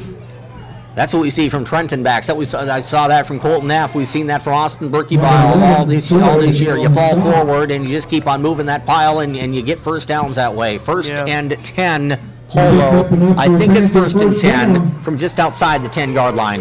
Yeah, it looks like they'll leave the sticks behind and go just box here. That means they're within the 10-yard line. It's either the ball is on the chalk line at the 10 or just outside. So it's either first and goal or it's first and 10, and you can get you can get a first down at about the quarter-yard line. Handoff going left side, and fumbling the football is Polo, and Trenton has it at the 10-yard line. That is a huge play. Just a little push of the football. Draws it out of the grass of Drake Burton. I thought it was going to roll out of bounds, Tucker, and it didn't. Trenton was there to drop on it. Huge play for the Bulldogs. And you weren't thinking about that as the Panthers were driving down the field, but now that the Bulldogs get the ball back, it's a very real situation that the Bulldogs could be right back in this game with one deep pass or one big play. Well, it was starting to look like, too, the way Polo was moving the football, that Trenton wasn't going to necessarily stop Polo, but they're going to stop Polo's on a turnover. Boom, right there. Huge play. 7:52 to go in the fourth quarter with that fumble. Trenton has it. Touchdown would give the Bulldogs a lead. Croy with the handoff. I think it's Radcliffe through the middle. Looks like a big mass of people as Radcliffe gets up toward the 10, 11-yard line in that area. We'll give him about 4 on the carry. Second down and 6 with 7:33 to go in the fourth quarter. This is actually a good time for the Bulldogs to go to the air here with a second down and medium. They got twins out left for the Bulldogs. In the slot left, it's Harris. One-on-one coverage there. Handoff, Radcliffe bounces outside, and he's going to be stopped just short of the 15-yard line. So a conservative play call there from Coach Dalrymple and Coach Boswell. It'll be 3rd down and 3. This is a delicate little play here. There's a lot of things you can go to, but a big play, obviously, early in this drive. You know, Croy's had a great success with running the ball right up the middle. I wouldn't be surprised if you go to quarterback sneak here because he's been getting those for about 3-4 yards each pop. If Trenton doesn't get it, would the Bulldogs consider going for it on 4th down? I think they would. That would be a gutsy call, but I think they would given the circumstances. Croy will take the football, pitches it out wide, and tackled in the backfield. Flag on the play. Radcliffe still on his feet as he gets back to the 10. Now what's the flag about? I got to think it's in that holding area. Maybe a hold and maybe a face mask. So we'll see. I can see a face mask. It was thrown from a side judge as soon as contact was made. It looked like. First thought was hold. Second thought was face mask or something of the sort against Polo. What's going to be called? It'll be a hold. Holding against the Bulldogs. Penalty declined.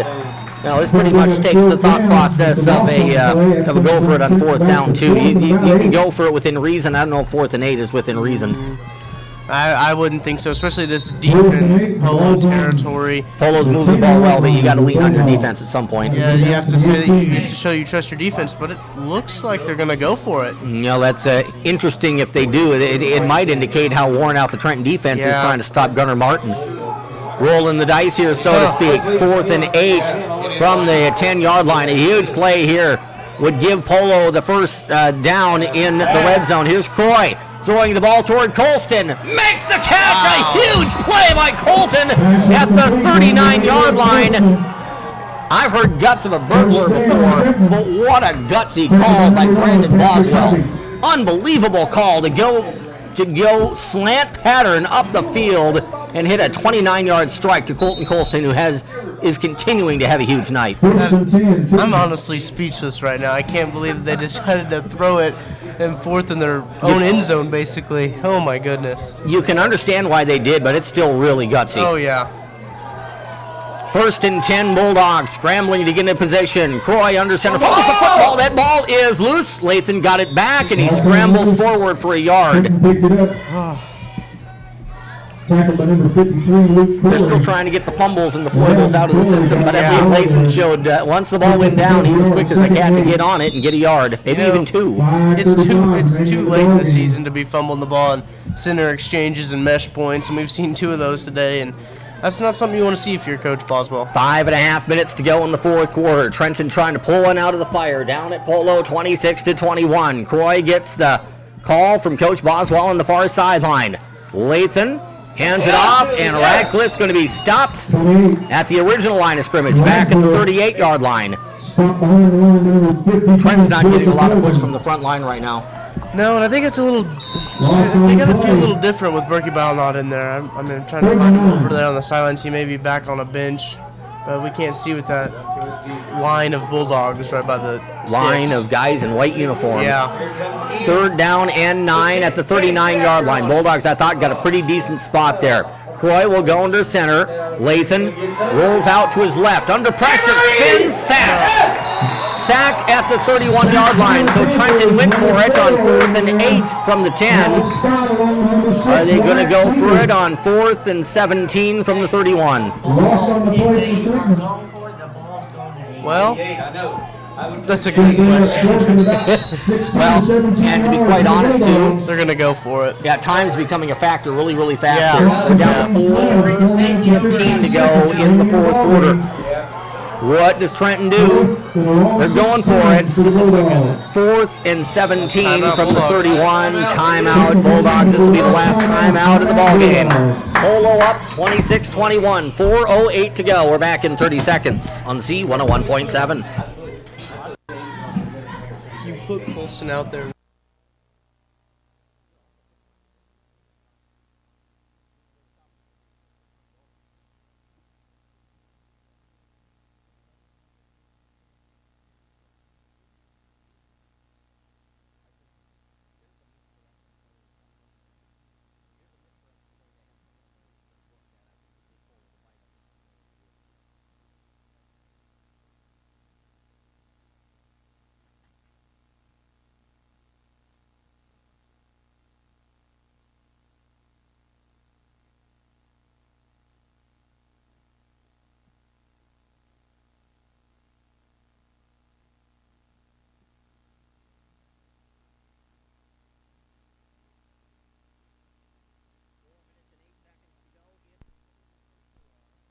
If Trenton had a hook and ladder, that might be a play to go to. I don't know if they have that one in the system.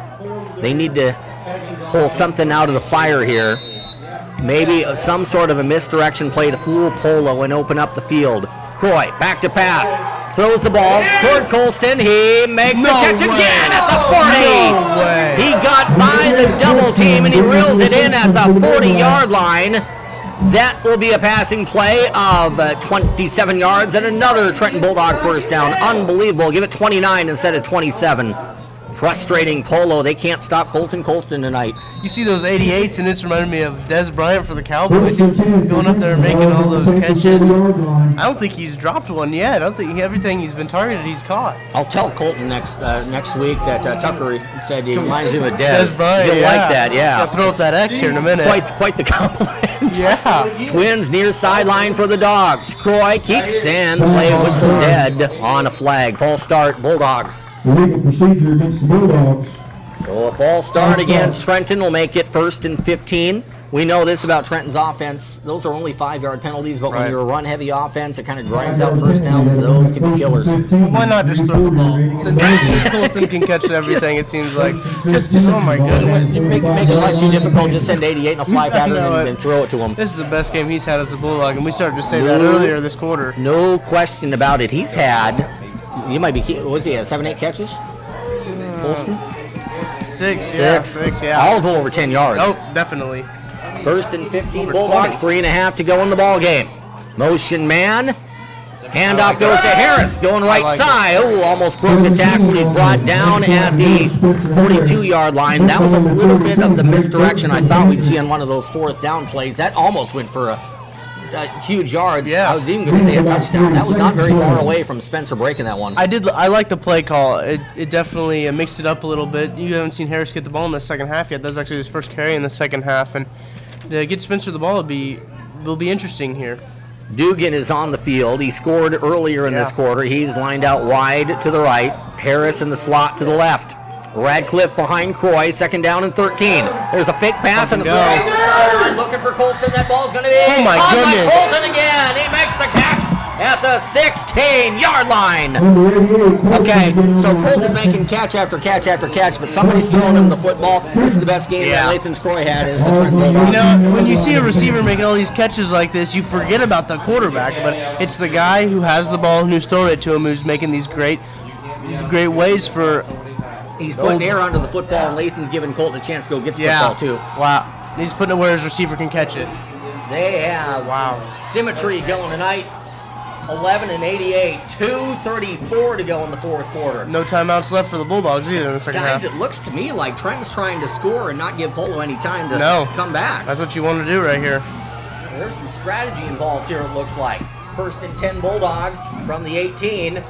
Hand off Radcliffe, and he almost found the hole left side of the line. He's across the 15 and down to the 13. It was a great gain by Radcliffe, but if he stays on his feet there, he can pick up at least another 5 yards. Hey, Tucker, this is before your time, but that Broncos-Packers Super Bowl, where the Broncos scored, and I think the Packers wanted to get the ball to Brett Favre so he'd come back and rally him to where they let him score. I don't know if Polo's at the point of letting Trenton score, but it would, at least if it gets inside the 5, cross my mind. Well, you know,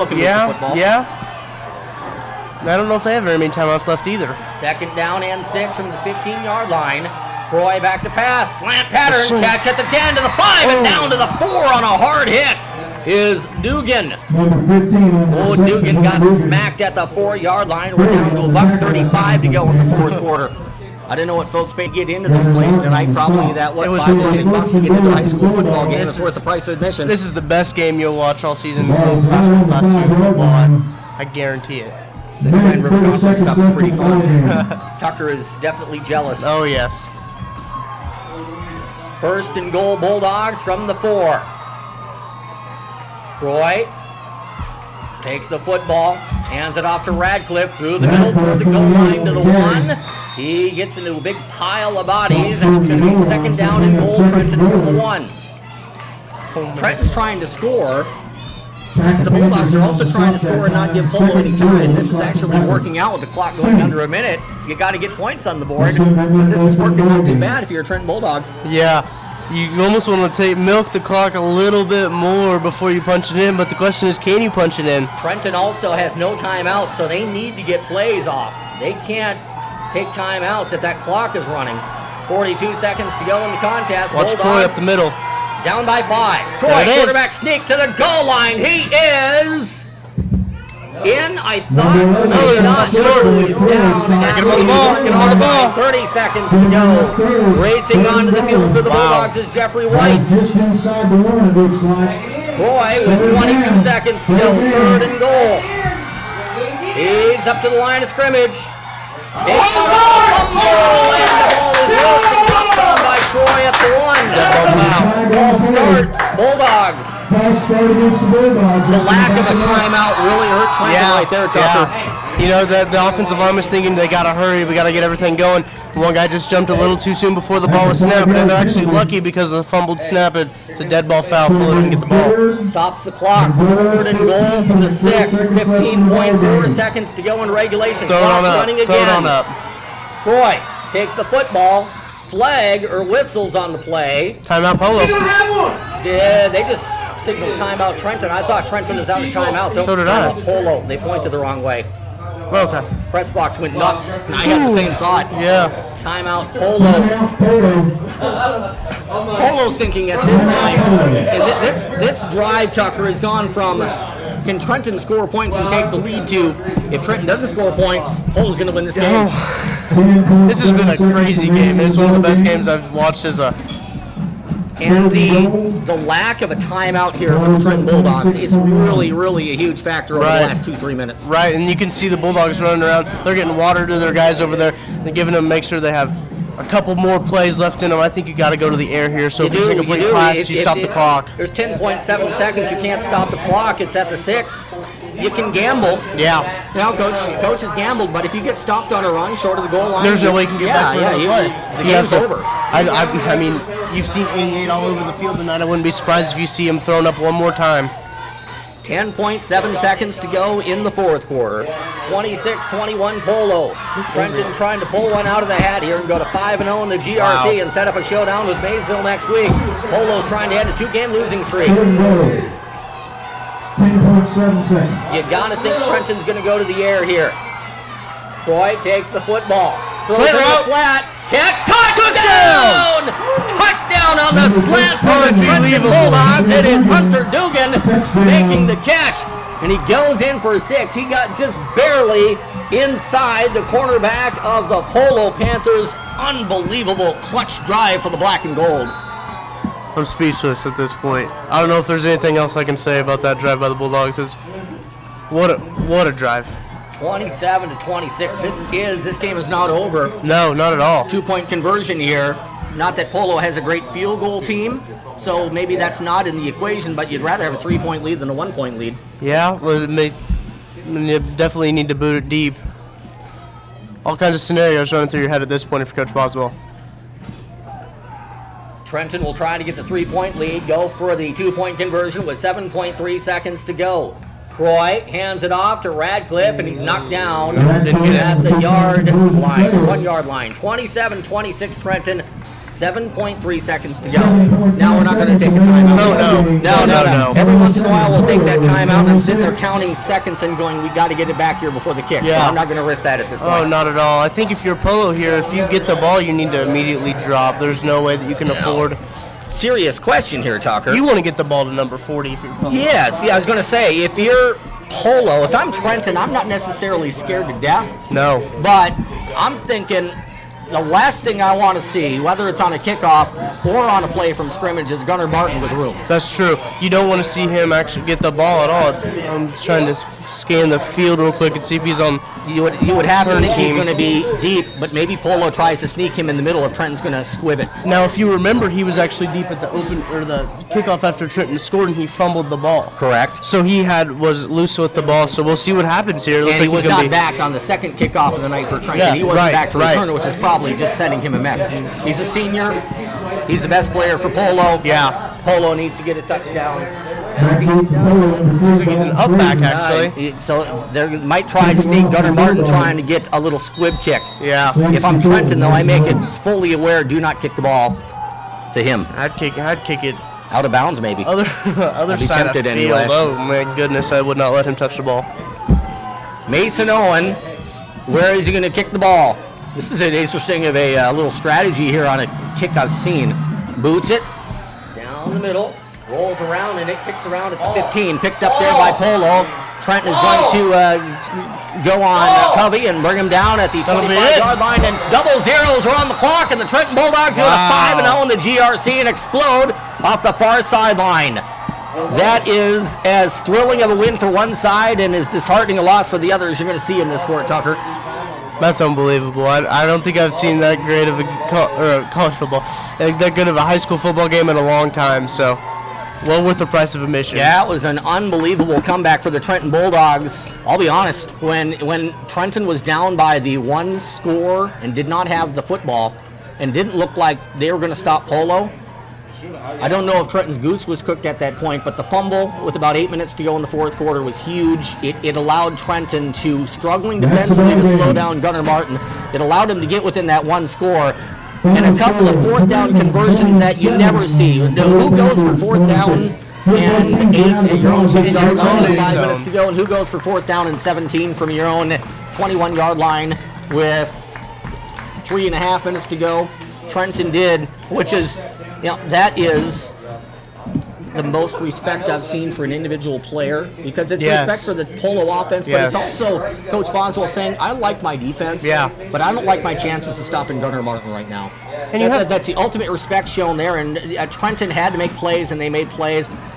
If Maysville wins tonight, we'll try to get that score. If Maysville does, talk about a showdown and maybe the biggest game, at least in conference play, that CF Russell Stadium has seen in about 40 years. It's going to be the biggest game, I think, in my recent history.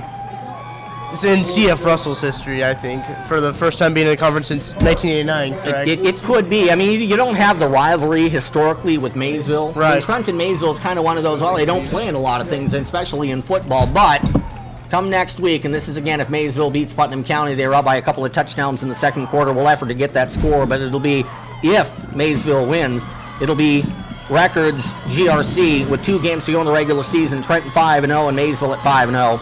So we'll see what happens, but that's the type of win, and I know in football, Tucker, you play 1 week, and then you rest a week, and you get ready for the next opponent.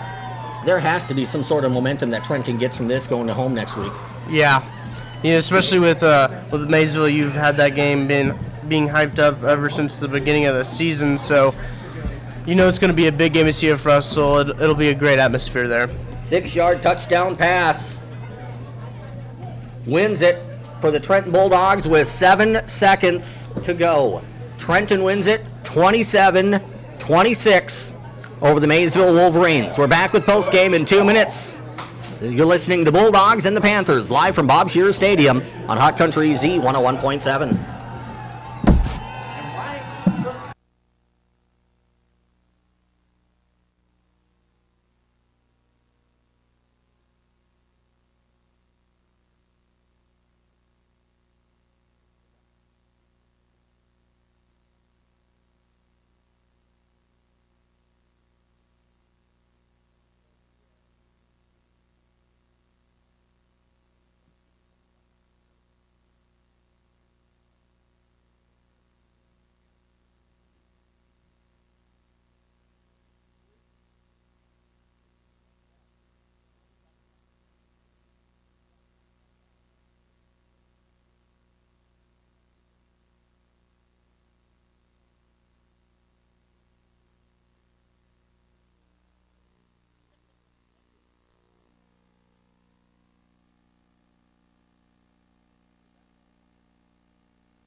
remarkable comeback, 27-26.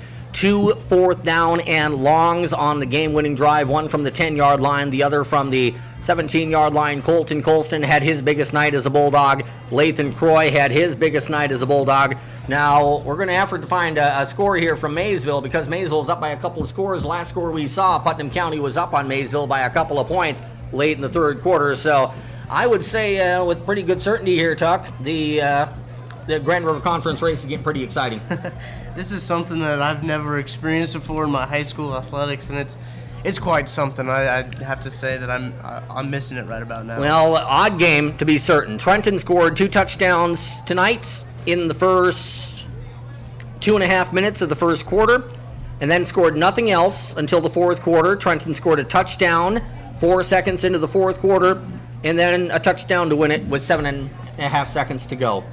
What an odd night, but it's a winning night. It's either in the win column or it's in the loss column. Trenton had to do it most of the night without Austin Berkebile. Berkebile's having a heck of a time right now trying to avoid the injury bug. He had just got over the sprained foot, and it looked like he had his ankle turned badly in the first quarter, then had it turned again in the third quarter, aggravated the first turn, got a second turn, didn't see him the rest of the night. Carson Radcliffe stepped up. The offense looked a little bit more ragged with Carson out there. It looked like that timing was off, but Radcliffe got some big runs with the pressure on in the fourth quarter, and I don't know what else you can say between the connection between Croy and Colston. It was unbelievable. They hit for a 50-yard touchdown pass with 10:28 to go in the first quarter. The extra point kick by Mason Owen makes it 7-0. Then a fumble on the kick return and a 39-yard keeper by Croy. Extra point makes it 14-0 with 9.5 to go in the first quarter. Polo gets into the end zone on the next Polo drive. 31-yard touchdown run by Myers. The extra point run misses, and it's 14-6 with 7:23 to go in the first quarter. 9-yard touchdown run, middle of the game. It turned into the Gunnar Martin show really quickly. Martin, 9-yard touchdown run, 30.5 seconds to go in the first half. 2-point conversion fails, makes it 14-12. Martin just plain old dominated the third quarter. 80-yard touchdown run on 4th and 2 from the 20-yard line. It goes from 4th and 2 to 80 and a touch. That gave Polo the 20-14 lead. Polo made it 26-14 on a 41-yard run by Martin with 4:07 to go in the third quarter. But Trenton got the last 2 touchdowns of the night. A 5-yard run by Dugan and the extra point kick by Owen with 11:56 to go in the fourth quarter made it 26-21. You know, it's probably the biggest play of the ball game, Tucker. The fumble that Polo had looking like going in for points at the 6-yard line, which, now granted, Trenton had to go 94 yards on what turned out to be the last offensive drive of the ball game to win the game. Right. But Polo didn't score on that drive, and the fact that Polo didn't score, the fumble gave Trenton the football, and it gave the Bulldogs an opportunity, and they took it from Polo. Frustrated Panthers have to I'm sure sit on this loss for a weekend, which is not going to be easy, and get ready for the last 2 weeks of the regular season. We know who we broadcast for and who the sponsors are, who sponsor our broadcast, but I can't help but feeling bad for Polo on in this one, because that one that tears your guts out if you're the Panthers. A 5-yard run by Hunter Dugan, and then the 6-yard pass on 3rd and goal from the 6 with 7.3 seconds to go in the fourth quarter. Dugan caught it, and the extra point run was no good. Final score 27-26. Take a 3-minute timeout. We'll be back to wrap things up after these messages. This is Bulldog Football on Hot Country Z 101.7.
Thank you, Ms. Schuler. 27-26 the final score. Hunter Dugan, I'd say he's going to wear the hero shoes and be the big man on campus. He did get the game-winning touchdown.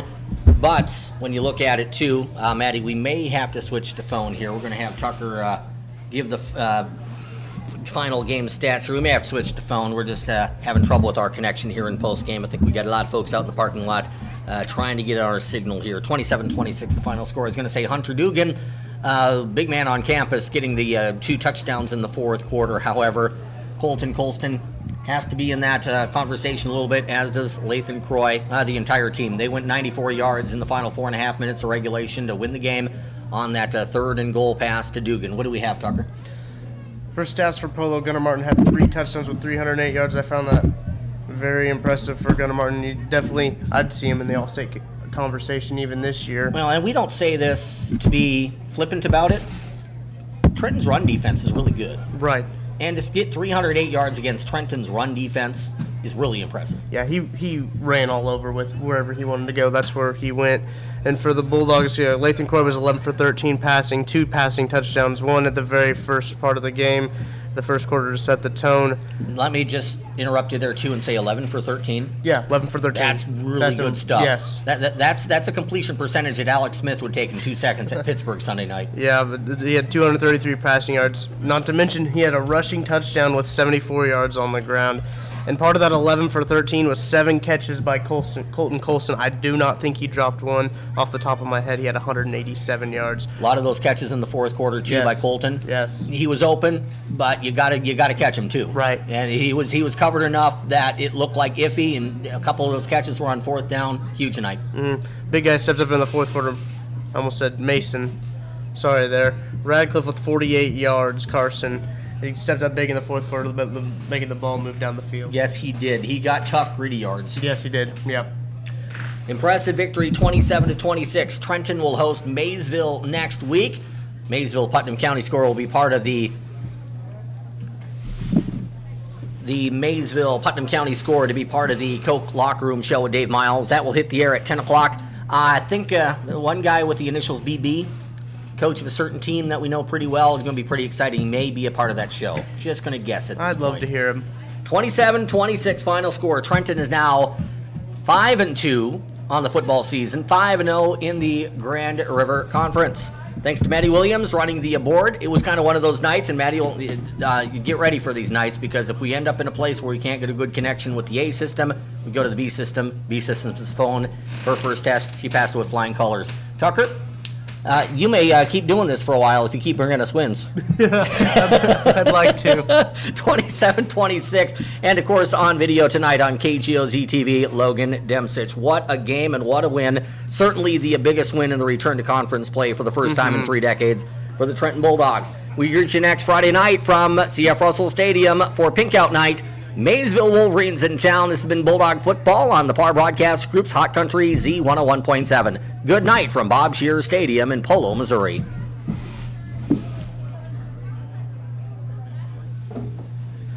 Thanks, Maddie.